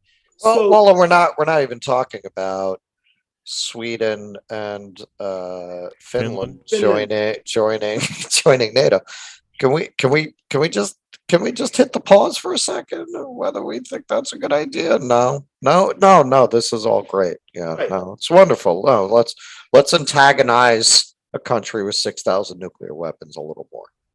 We haven't antagonized Russia enough. We need to antagonize them some more. I saw today that Turkey is talking about holding it up. I'm like, God bless them. Good. Well, go for it. Somebody has a head on their shoulder. Right, exactly. There has to be a voice of sanity somewhere. It's just completely suicidal. It's completely suicidal. You're talking about a country that, for good reason, because of its history, is deeply paranoid about its western fucking border. That is where they have repeatedly been invaded from. You're going to put more NATO troops on that border. Like, it's just amazing. It's amazing. It's very Dr. Strangelove. It's very just these fucking clowns are going to march us into an apocalypse, all with absolute confidence that they're the experts who know what they're doing. It's just amazing. And it's amazing that the American people aren't so stupid that they're not saying anything about this, that they're not, where are the protests in the streets? Right. The only demonstrations you're seeing are solidarity with Ukraine, which listen to me. If you're one of these people with the fucking pen or the thing on your Facebook or going out in the street, if you didn't do that for Yemen, shut your fucking pie hole. I don't want to hear from you. I'm not interested in your virtue signaling bullshit around Ukraine. You could give a flying fuck about Ukraine. Okay? You just want to show that you care about Ukraine.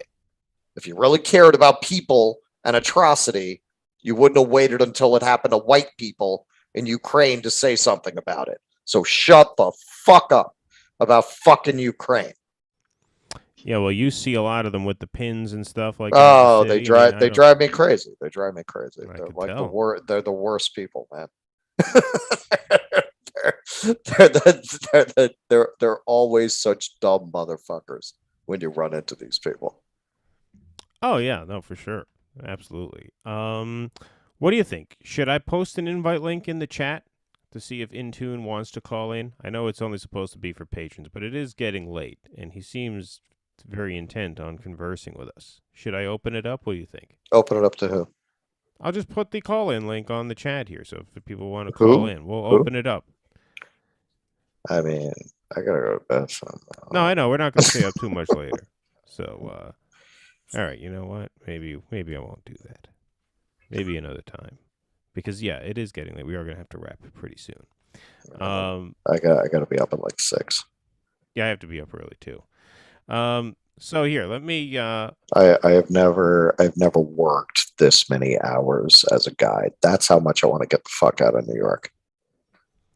Cawthorn might lose. He's 2 points behind with almost all the vote counted. So yeah, Axel was saying that Cawthorn is what, 1,600. He's down by 1,600.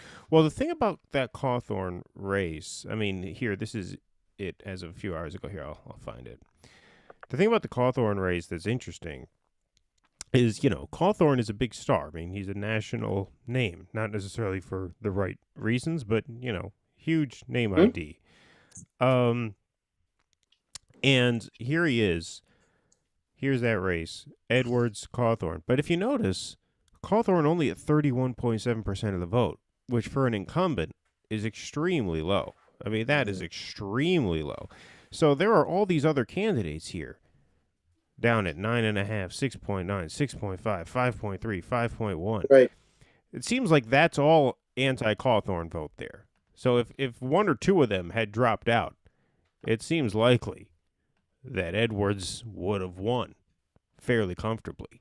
I mean, I don't think you vote for, you know, Rod Honeycutt, who has no chance to win, if you're a Madison Cawthorn supporter. I think you know what I mean? Like, the reason you would vote for one of these guys is just because you don't want to vote for Cawthorn, for the incumbent. So the fact that an incumbent's only at 31.7, that's a very, very bad sign. This would be very surprising. I would be very surprised. Yeah, I didn't even have that on my radar that there was a possibility that he could lose. I still thought, I mean, in the end, they're going to go with well-known name and the fuss he's creating, despite his weird stuff. I mean, they're okay with incest, but not gay incest. That's true, right? Yeah. Yeah. And, that's over the line. They like incest. Incest for procreation purposes is good. Sure, yeah, that's all right. Yeah. Then he's going to be the product of incest that won't create a baby that you're going to force the woman to carry to term. No, that's no good. Yeah. Who's going to work in the Walmarts? Yeah, right. Exactly. Driftless Dave says, "Preach, Russell." Okay, so there you go. Somebody liked your Ukraine rant there. That was good. Got a good review. That's the one my opponents are going to cut into a commercial when I run for office. Yeah, right. Exactly. Be careful. Although I mean, in the years we've been doing this show, I've given them better material than that. Yeah, that's true. There's a pretty lengthy archive. I just asked Bippin, our patron, where he's from. I'm just curious where you're from, my friend, and thank you for your support. Sorry, go ahead. I was going to say about McCormick, where this comes in as something interesting is, you know, as I said, it's not a done deal with America First, the Trump agenda versus Mitch McConnell and that more conventional side of the Republican Party, right? So despite Trump's influence, which I think Reagan, even within the party, in some of his more extreme views on ending the social welfare state, it didn't generate as much uniformity as Trump has generated just a couple of years after he's out of office, right? So I think that's interesting, but I don't think this is the business wing of the Democratic Party would probably be comfortable not having Trumpism to contend with, right? And that's where somebody like McCormick, even though he's saying some of these MAGA things, right? But ultimately he's not. He's really not one of them, right? He didn't come from there. So, I mean, I think they would be quite all right if this Trump complicating factor wasn't there and they could just go back to making their noises on, these social, cultural issues and not have to do anything about them. But then on the other hand, you have someone like DeSantis, who is weaponizing and taking government action on cultural issues in a way that Trump never even did.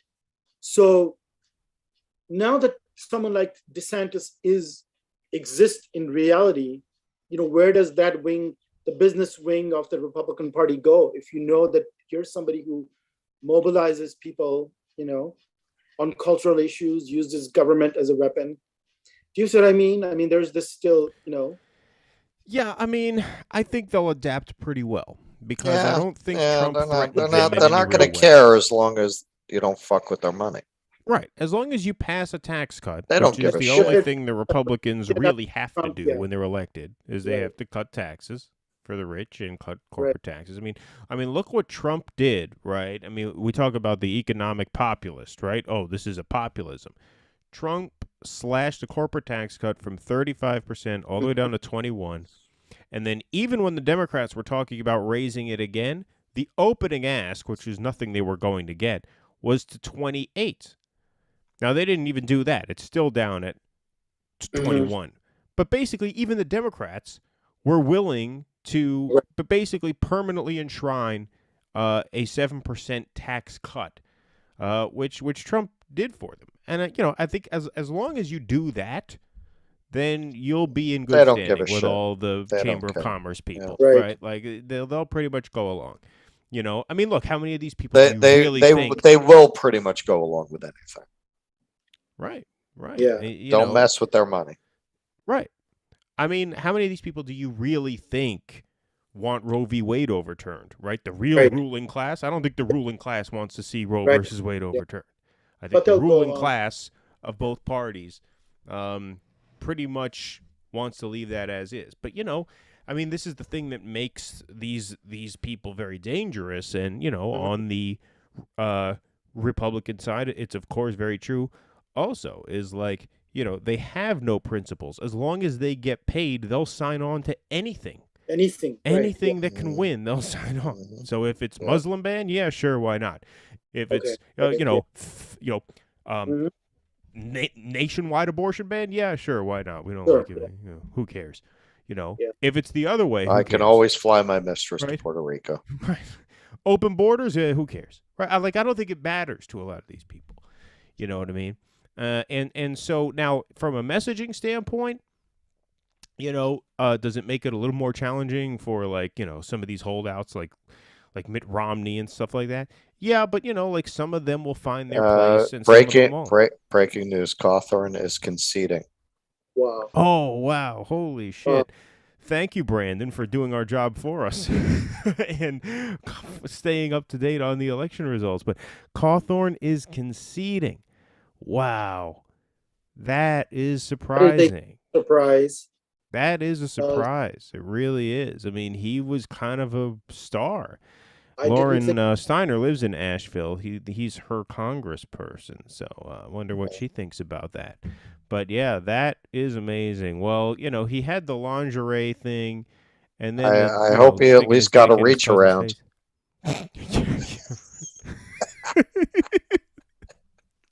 Now he's a free man. He's a free man, right? He's liberated. Yeah, right. He's a free man. He's liberated. He can live his truth now. Well, I tweeted out because, he's wheelchair bound and he's got the lingerie photo shoot. And then now this thing with his cousin, I made a vulgar joke about him on Twitter that I somewhat regretted, but I thought it was funny enough. And I guess I'll repeat it now since it's late. I said, Cawthorn really gets around for a guy who literally can't get around. He finds his way.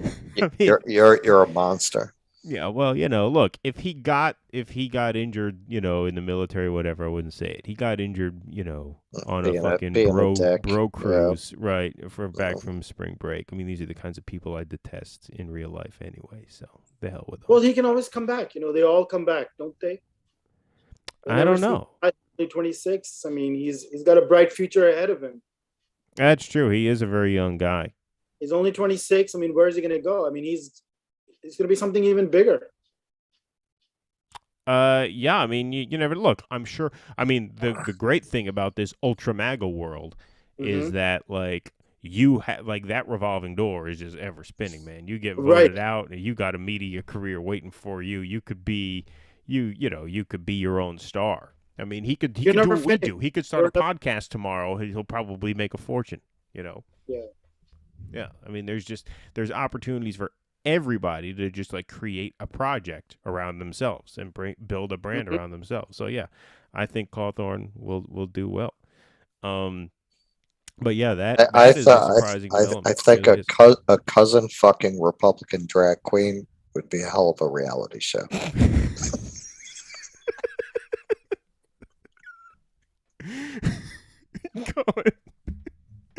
Call it the real cousins of Madison Cawthorn. That's what you would call it.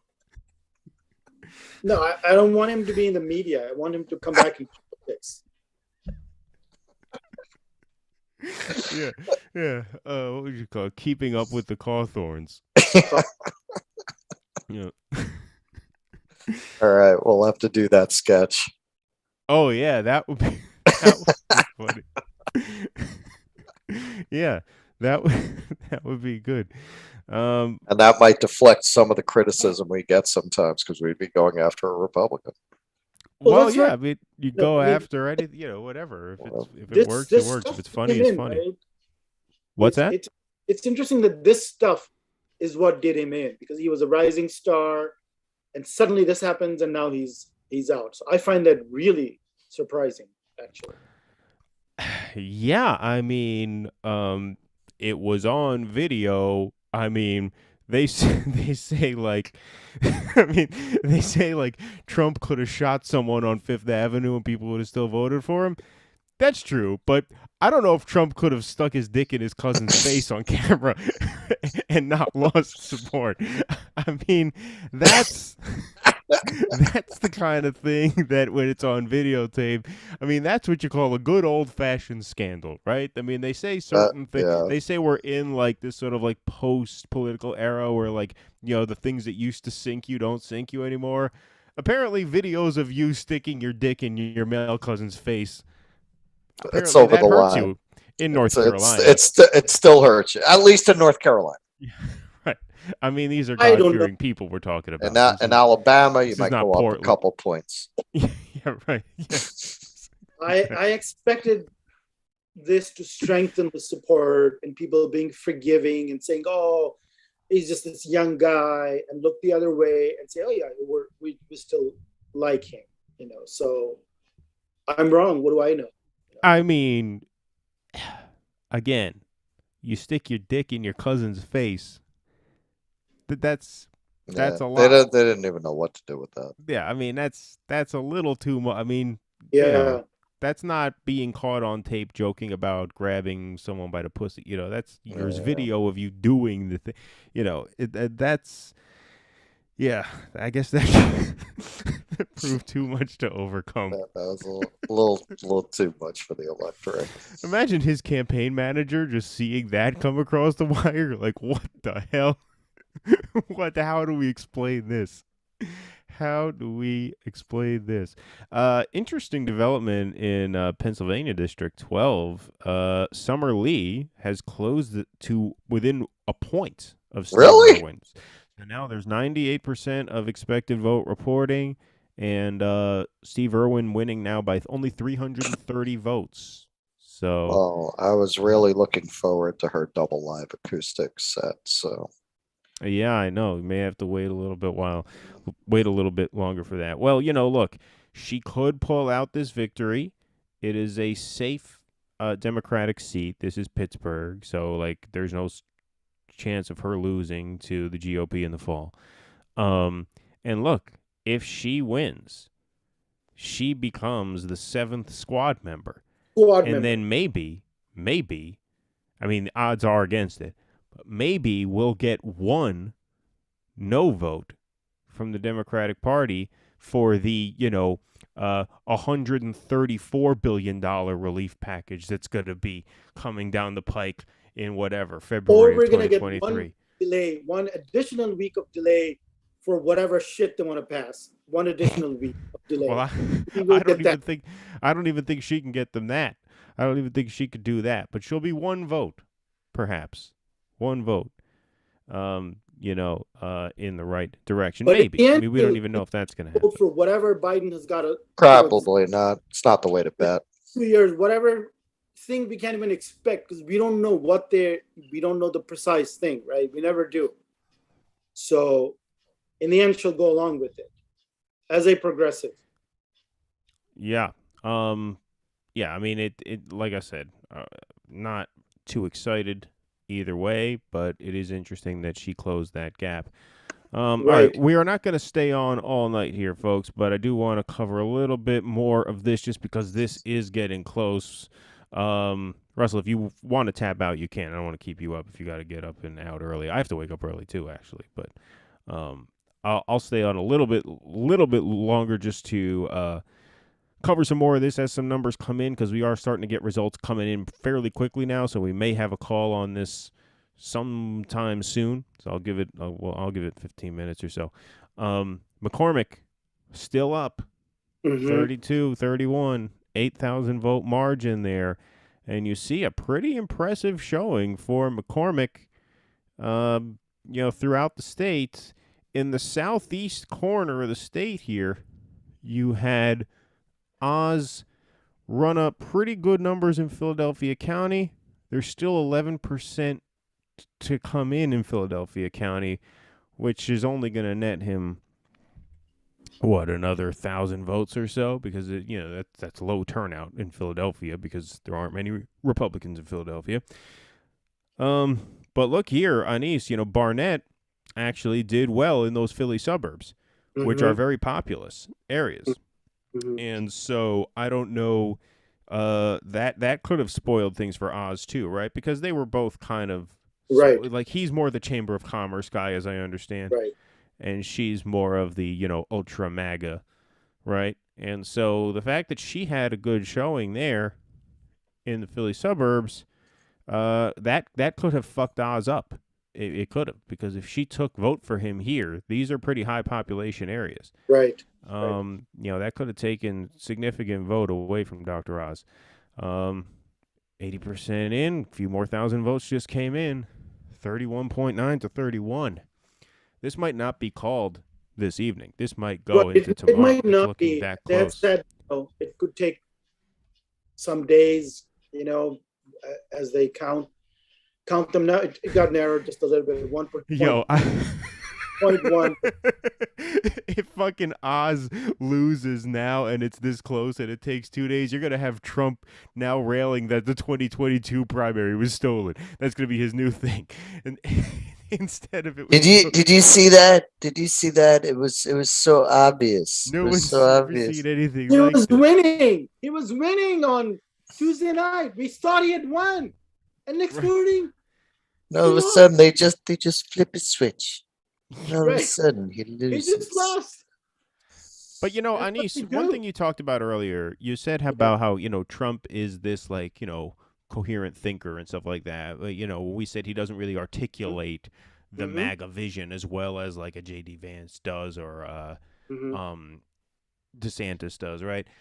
Like, okay, one example I point to is that 2020 race, right? So like he comes out and says it was rigged because they I was winning on Tuesday night and then votes came in overnight and the machines were rigged. He's talking all this nonsense about how the votes themselves were rigged in Biden's favor. Like someone who had the kind of societal critique, systemic critique that Trumpism represents, right? And that J.D. Vance, I think, articulates fairly well. Like, if you really wanted to make this populist case, like, hey, the election was stolen from me, wouldn't your focus not be on the votes themselves, but on not even so much the Hunter Biden laptop, but on a thing like the FDA withholding the announcement that the vaccines were ready to go until about 2 weeks after the vote? Because if you I'm surprised that's not a bigger story and that's not more talked about. Like, The Right. FDA, it's pretty clear that Right. like they waited until after the election to announce that the vaccines were on their way. Right. And they It was, clearly did that Yeah. because Mhm. they were afraid that to do that before Sure. November would be seen as a like political announcement. See, I don't think the FDA did that to screw Trump. I think the FDA did that to protect trust in the vaccine because we heard from Harris herself, hey, would you take a Trump vaccine? I wouldn't take a Trump vaccine. Like if the announcement that the vaccines were ready came out before November, then you'd have all the libs being afraid to take it. You know, because they think, well, they did this in order to get Trump You'd reelected. live in an alternate universe where they would have been the vaccine resistant. Resistant. But I think like if you rail against all sorts of these centers of power, which would include, you know, corporate America, big oil, big pharma, right? You could say if you had the real sort of populist critique that Trump sort of, you know, puts forward in his own way. Wouldn't you say that? Wouldn't you say, hey, big pharma screwed me by withholding the announcement about the vaccine? He did though. And you know, I agree. In fact, I was just thinking today. But he doesn't say that nearly as he doesn't say that anymore, and not nearly enough. But it's fascinating that you brought this up because just today I was thinking, you know what? Trump would have been president had they not withheld the vaccine, because this is an even bigger game changer than the hostages not being released until after. Oh yeah. Oh, of course. With Reagan, yeah. That would have made a huge difference. But in this case, it was so close. Reagan Carter, I don't think in the end was close. I think that Reagan had broken away already. But in this case, it was so close, as we know, that even Biden wouldn't admit that 40,000 votes in 3 states and Trump is president. So if the vaccine had been released, so he did say in that week and during that time, look, these assholes in big pharma and the FDA, I mean, they withheld the vaccine, which I developed, by the way, my Operation Warp Speed, right? He did say that, along with his systemic critique of election irregularities. And the day they switched him off of TV, which I think was the Thursday of election week, after that, you've never seen him on TV again, because he came on to the White House podium and he said, oh, you think our elections are so fair? They're corrupt. Our elections, he didn't say just my election or this election. He said, there's irregularities and our elections are corrupt. And on the margins, they're like all fucked up. And this is just like when he had come a few years ago and he had said something like, well, you think we're so innocent? Like we don't kill, other people's, or mess with other people's elections or kill foreign leaders. So when he said that, he attacked election integrity in general. And he said, you know what? Our elections are messed up. That's a systemic thought. He didn't say just my election. He said mine is just part of it. And then, of course, he took it in this more narrow direction of the absentee ballots and the mail-ins, and which he was already talking about, but he made it more about his election. But he did say that, and he did mention the big pharma and the withholding of the election. But I agree that he didn't make as much of it, because I think he thought maybe, I don't know, maybe that's just, I thought he thought the voter, the dead voters and the illegal voters and the absentee ballots, that just seemed like more of a winning issue to him, more, he thought he would have more traction with that. But just that alone, I mean, that would have made all the difference in the world, right? And you're right. Oh, of course. I mean, that there's no doubt. If it's announced, right. And then you're right. Talk about an October surprise. The vaccine's ready. The Operation Warp Speed worked. Yeah, of course. That puts them over there easily. Yeah. And then you're right. The liberals would have said, you know what? It's a Trump vaccine. I'm not taking the Trump vaccine, right? Instead of the Biden. They would have been afraid to take it. Yeah, Axel's saying he doesn't have confidence the Republicans would have taken it anyway. I don't agree, because then it would have been the Trump vaccine. Trump would have been up there triumphantly talking about it's the best vaccine ever designed. No, they would have gone for it. I mean, you would have had some isolated pockets, but I don't think you would have had what you had. Yeah, if Trump had won the election and the vaccine had been released, what would have happened then? Well, yeah. I mean, look, I think Axel is right though in the sense that like there is a strain, especially like on the A Christian right, strain, but it like the wouldn't have mark of the been beast anything people. like what it was. There's Yeah, like those yeah, crazy those people. people who Sure, like think sure, it's gonna fuck with sure, the rapture and they're not gonna get into heaven because Jesus sure. is gonna Yeah, come back and say, right. okay, Yeah. all the unvaxxed come with me, everyone else downstairs. So there's gonna be that, yeah. But We're that's about we're it. Like But I don't think not. like But his it wouldn't have hardcore been base probably would have anything been on the talked into it. scales of what you had. Yeah, no, I we're think it would have been on balance. Yeah, I think there would have been more people. The ultimate irony is, on balance, I think there'd be more people vaccinated because I don't think there would have been as many liberals saying no, I'm not taking it because it's Trump's vaccine. and more conservatives would have taken it because it Right, was a Trump vaccine, right, right? exactly. So So on on maybe balance, you would have probably would have reached had 80% or 90% or something. Who knows? right, right, Except exactly. holdouts. We're in this situation because, as we've said, neoliberalism has blocked off all avenues of progress.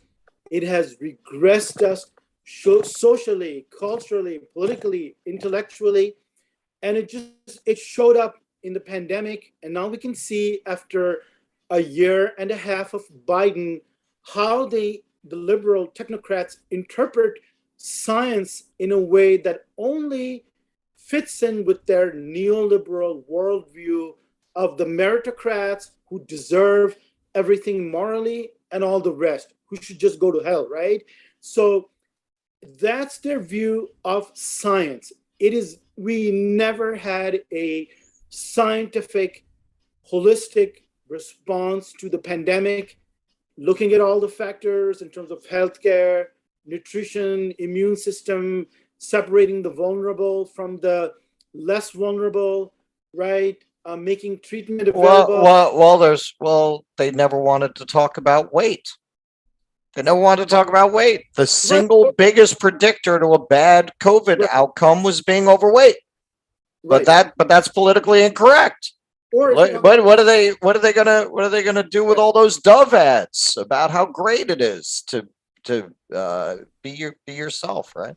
So they couldn't talk about it. this was It was ultimately crazy. It was crazy that they right. would not talk about something that 80% of the people who had a bad COVID outcome were overweight, and they didn't want to talk about it. Comorbidities, these chronic illnesses like diabetes, and most typically, but other chronic illnesses too, and why they exist, why they are so prevalent, what is our food system, what is our medical system. It is so fucked up. And instead of addressing or even bringing up any of that, they just went in what I think this was the most unscientific or anti-scientific way to approach the pandemic, and that was your liberal technocrats, right?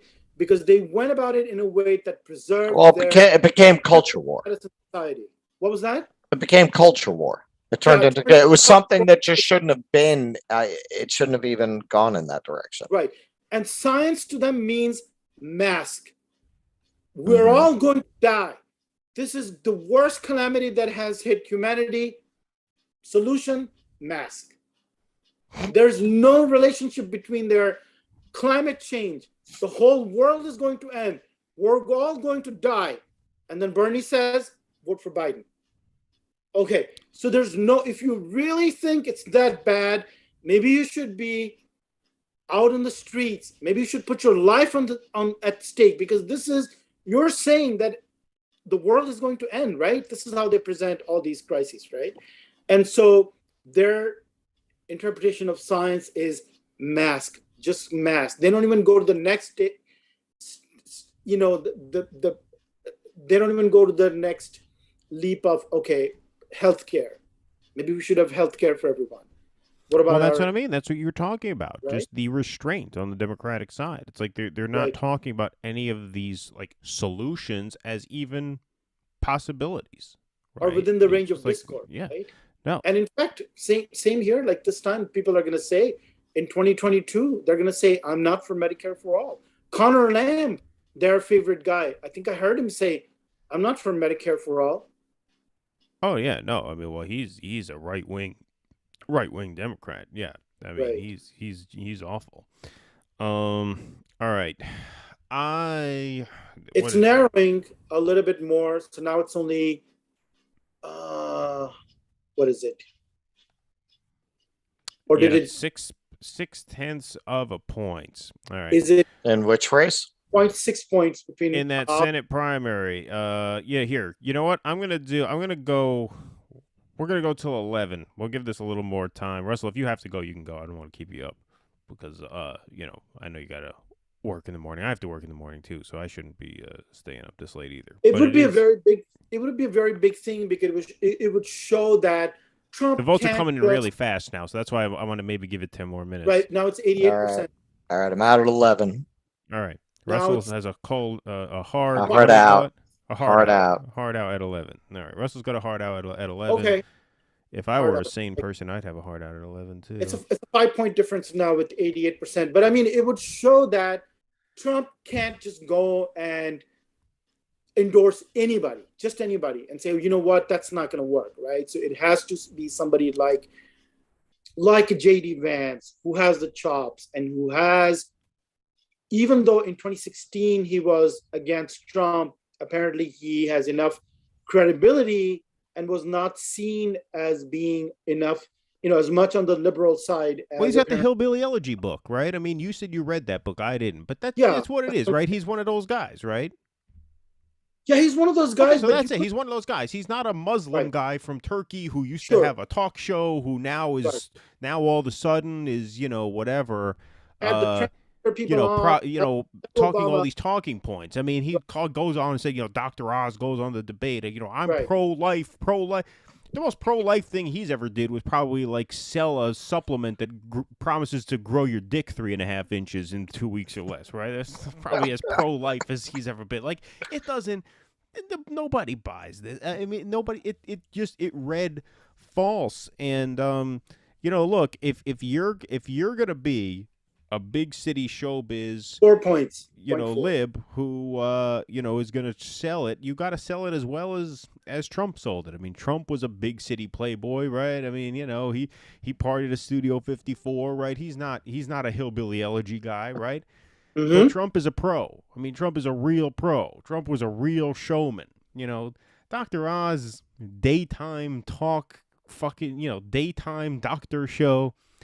I don't buy it, man. I really don't buy it. And I think at this point, like, I honestly think, in the very limited knowledge I have of these candidates, like, a run-of-the-mill, just boring Republican like Dave McCormick is probably a better general election candidate than Dr. Oz against John Fetterman. I think McCormick would have an easier chance at winning. He's like the Glenn Youngkin guy, right? And so, like, in a year when the Democrats are poised to get their asses handed to them everywhere, sometimes you just want to, play it down the middle. This is the safest bet. This Oz, he don't have it, man. This guy, I'm not convinced by him at all. And McCormick could just run on CRT.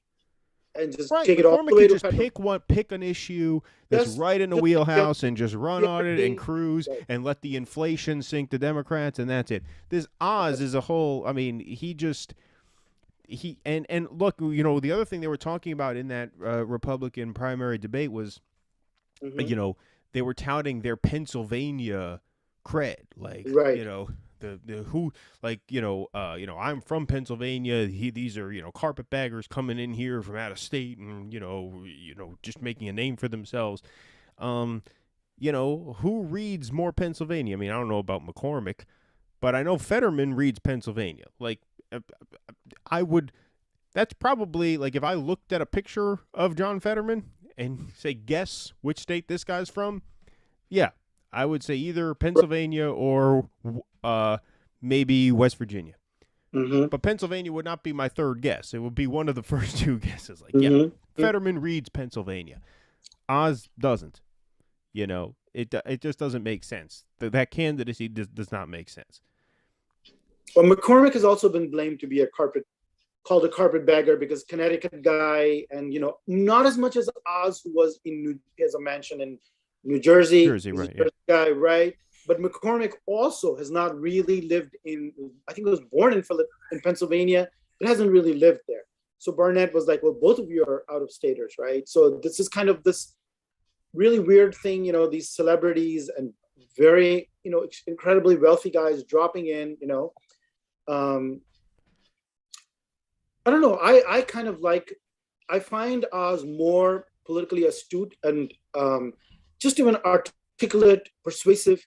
I know about his positions and everything, but I just find him a little bit more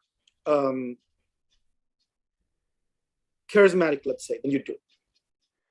Maybe because I like his nutrition advice. I already knew and believed in completely before. But that was also middle of the road. There was nothing new to learn, but I was like, yeah, I've read some of his books, and there's nothing, he's just advocating that you take charge of your health. I also like the fact that during 2020, he was saying, hey, we have never had a situation where if you went to a physician with COVID and they would tell you, go home, there's nothing we can do until you turn blue in the face, no treatment for any of your symptoms. And he was like, that's never happening. He was questioning that in 2020 while also recognizing the severity of COVID and saying, look, we need to take it more seriously than we are. So I appreciate that. That stands out to me, just like if somebody on the right populist side was against the war in Ukraine, just that issue alone would mean a lot to me as a factor in itself. Forget about everything else.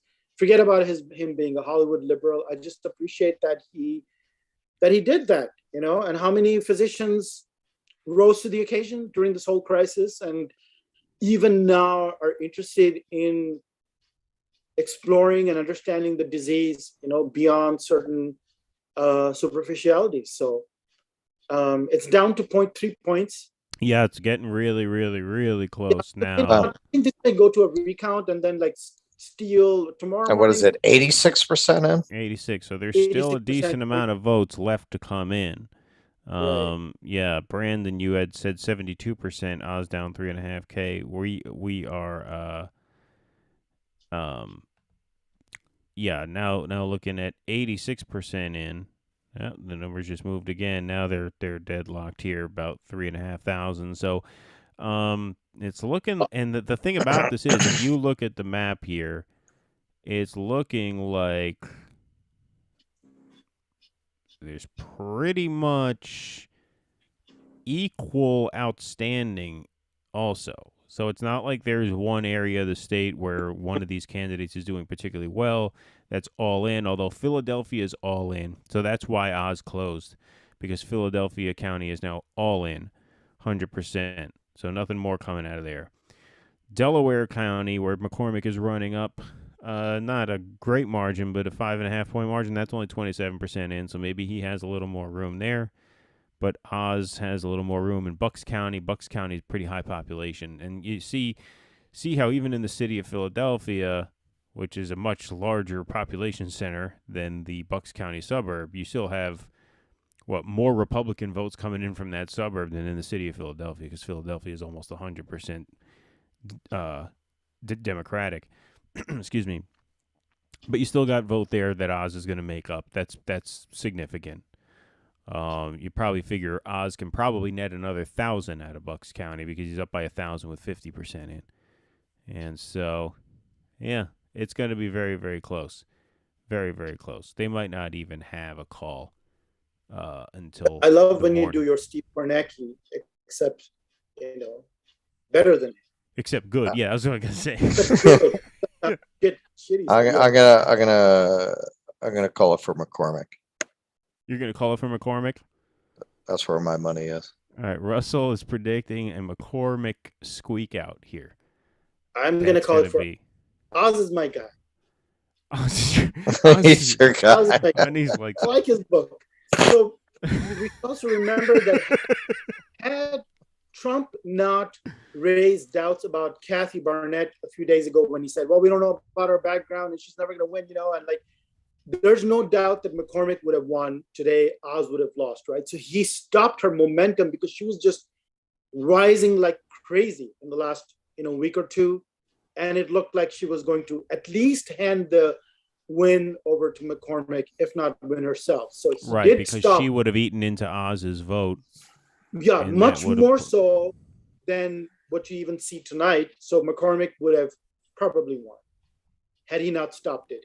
And then Hannity, who had, by the way, I listened to Hannity. I mean, I can't believe look at the sacrifice I'm making, for this podcast. So I dropped in on You were the Hannity. best prepared of all of us. See, the thing I was getting at earlier, you are like the retired hero character in all the movies where, like, there's a guy who's really good at something, but he doesn't want to do it anymore, right? And people Like say, Bruce come on, you Willis got to get back in the game. He's like, no, I don't do that anymore. That's like you with all the politics stuff. Like, you're very good at this, but you're always retired, like, every right? 2 months, you're like, I'm never doing this again. Forget it. I'm just watching movies and writing novels. That's it. I give up. Right. And then I talk you into coming back and doing it again. And you are better prepped for this than we are. I get sucked into it again, right? Like, Yeah, Bruce I mean, Willis- that's a real leper with the most fingers contest. Okay. But I mean, No, there is a certain, there's an incredible sense of unreality to it, because the way we are, and I think this holds for you too as well, the way we are treating all this now is nothing like what it was certainly 2 years ago or 5 or 10 years ago. I mean, it's just a complete distance, and maybe it's more of an intellectual exercise and sort of getting our bearings as to where we are, right? And what's to come, to be sort of prepared and anticipate. But it's getting more and more bizarre, and you realize if you sort of are on the left or liberal side, and it's been a year and a half for Biden, and you parachute back in May 2022, you realize how weird things have gotten during the year and a half of Biden, just as was the case during the first year and a half of, let's say, Obama, when you had the rise of the Tea Party and all this weird shit happening, right? So many people just said, let's take a breath. It's a bit of a relief, and we can just sort of return to some sort of normality, right? Let's go back to brunch. But meanwhile, stuff has gotten really crazy, and it hasn't manifested yet in politics and policy, but Right. it's going to very soon, right? And I think you drop into this stuff and you go, oh my God, it's gotten really crazy. So, which is interesting that people don't necessarily, it also shows the powerlessness of the mainstream liberal media in setting the agenda or the discourse, because here, this stuff is happening to the side and they are not even engaged with this, this discourse. So it's just happening on its own, and it's utterly bizarre. And this is the next stage. All right, well, I think that's a good place to wrap. It doesn't look like this race is going to be called anytime soon. It might not even be called till the morning. It is 31.5 for McCormick. Here, I'll do one last Kornacki break here so we can all see. Okay. 31.5 for McCormick, 31.3 for Oz. And Bucks County still at 53%. I think Anis might be right. I think his boy might pull this out if enough comes out of Bucks County, but it's getting very, very close. I mean, they're going to be when it's this close, they're going to have to count all of these votes from all of these precincts before they make a call, which means you're probably not getting a call until the morning. Because when it's this close, they can't call it with 96% in. When it's this close, they got to get 100% of the votes in. Or else there's no way to make a call. So I don't think they're going to have a call until the morning. What do you I would guess. Sorry, go ahead. What do you think? Who do you think? I mean, I'm thinking probably. It's hard, man. I don't know. Then there's this fucking county here with nothing in. You figure that's going to go to McCormick, but we don't know how many votes that is. It looks like the eastern part of the state is where all the people are. And that seems to be favoring Oz. And so there seems to be more votes here, even though the percentages are the same in terms of precincts reporting. There's probably more people here to count than there is in the center and out here. So which means there's probably enough for Oz there to take over. But I think they're going to be counting these votes for a very long time. So yeah, if I had to bet, I would bet that Oz is going to barely squeak out a narrow win. But anyway, guys, we thank you very much for watching this evening. Anis, always a pleasure to talk to you, my friend. I'm going to go back to retirement. Yeah, right, exactly. Going to dust off the old cape. Go back to my novel writing tomorrow. Exactly, yeah. Oh, that crusty old analyst. Right. I'm posting the Patreon link here if anyone wants to sign up. See, tonight we're ending the stream at 11 because we have to go work our jobs tomorrow. But the more patrons we have sign up, the less pressure there will be on us to wake up early and get to work really early. And the more we can do shows like this. So if you could sign up, patreon.com/DoDissidents, that's a huge help. It's $5 a month, and you support the show and get exclusive content. You could do the same thing at our Substack. You can join there for $5 a month or for free. Even if you join for free, that's great on Substack. And patrons, you'll get a sneak preview of our new show. What is it? Cross-dressing cousin fucking Republicans.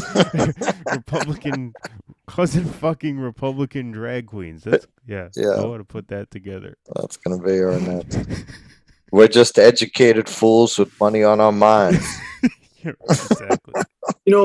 One last thing. Once upon a time, Jim Trafficant of Ohio, he was the weird guy, the one lunatic, and with his antics. And now you look back at Jim Trafficant with the kinds of right. I mean, you're like, whoa, because often that used to be just about money and corruption, and now you've got really sick, people.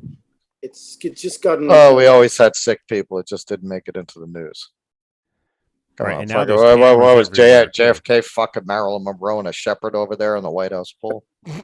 Yeah, and now the press just didn't print those things. Or we didn't have the iPhone or the YouTube, right? Thank you, Stacy. She says our show's very interesting. Oh well, thank you, Stacy, and please subscribe to the YouTube channel. Most important, you're right. Don't tell your friends. We don't want to get killed by the Clintons. Yeah, exactly.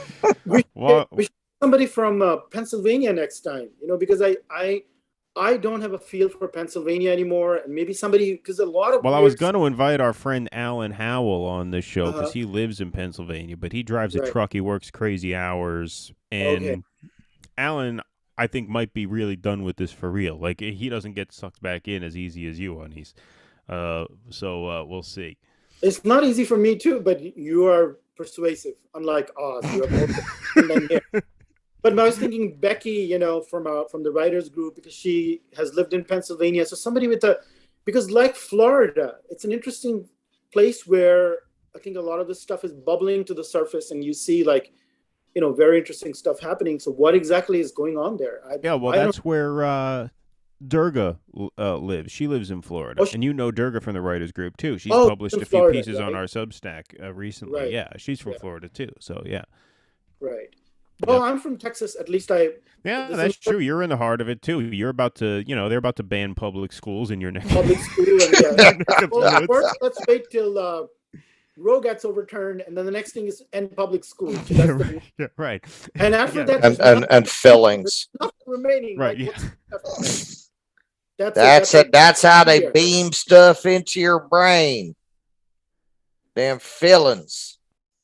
Right. Stacy says that her friend told me he likes Russell because he doesn't hold back. See, so we came. I guess we came recommended. So there you go. Thank you. I wish my wife had felt that way.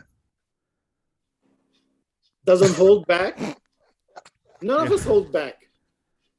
That's true. Wait, I felt like I was a little subdued tonight. I'm still sick. I'm still fighting the last remnants of this cold. You hear me sniffling and coughing the whole time. I think that's why I've been a little subdued. But yeah, no, I thought we did good. We held our own for 3 hours. Yeah, Stacy, a friend of ours gave me the analysis, or contributor James. He said we kind of have a mad dog straight man thing going on. I don't see that. I mean, Keaton's pretty rude. Yeah, I think I'm fairly rude. Yeah, I think I'm fair. I'm fairly rude. Although, I mean, he's ranty. I don't know.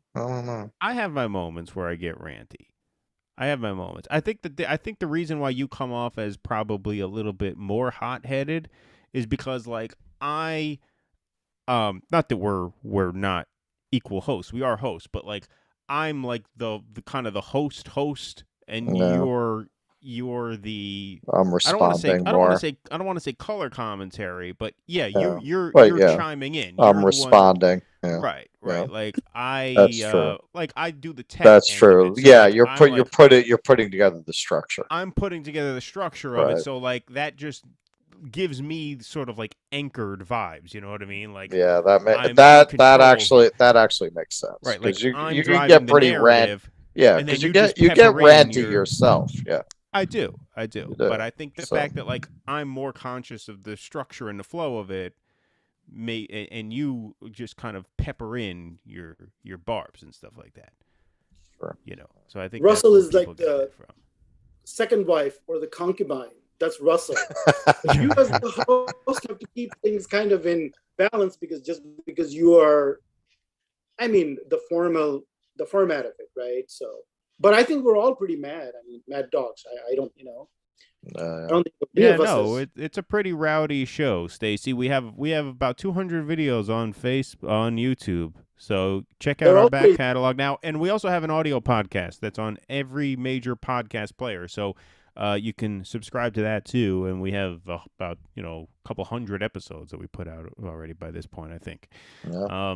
All right, well, we really do have to wrap now, and so as we leave here, 90% reporting. Yeah, 31.5 for McCormick, 31.2 for Oz. Extremely close. I think they're going to be counting votes all night into the morning. So I think we've done our job here, gentlemen. Thank you guys very much for staying up with us. It was a great chat. We had a really, really lively comment section here, which we always love to see. And this will be up to be watched. If you want to watch the replay for some reason, you can do that too. Subscribe to the podcast, subscribe to the YouTube channel, Patreon, Substack. We have live streams here 8 p.m. We're going to move that live stream to 8 p.m. every Sunday night. We do a live stream for an hour show here. All right, everybody. Thank you very much for watching. See, Mr. Tech Guy, now I got to find out how to turn this off. All right.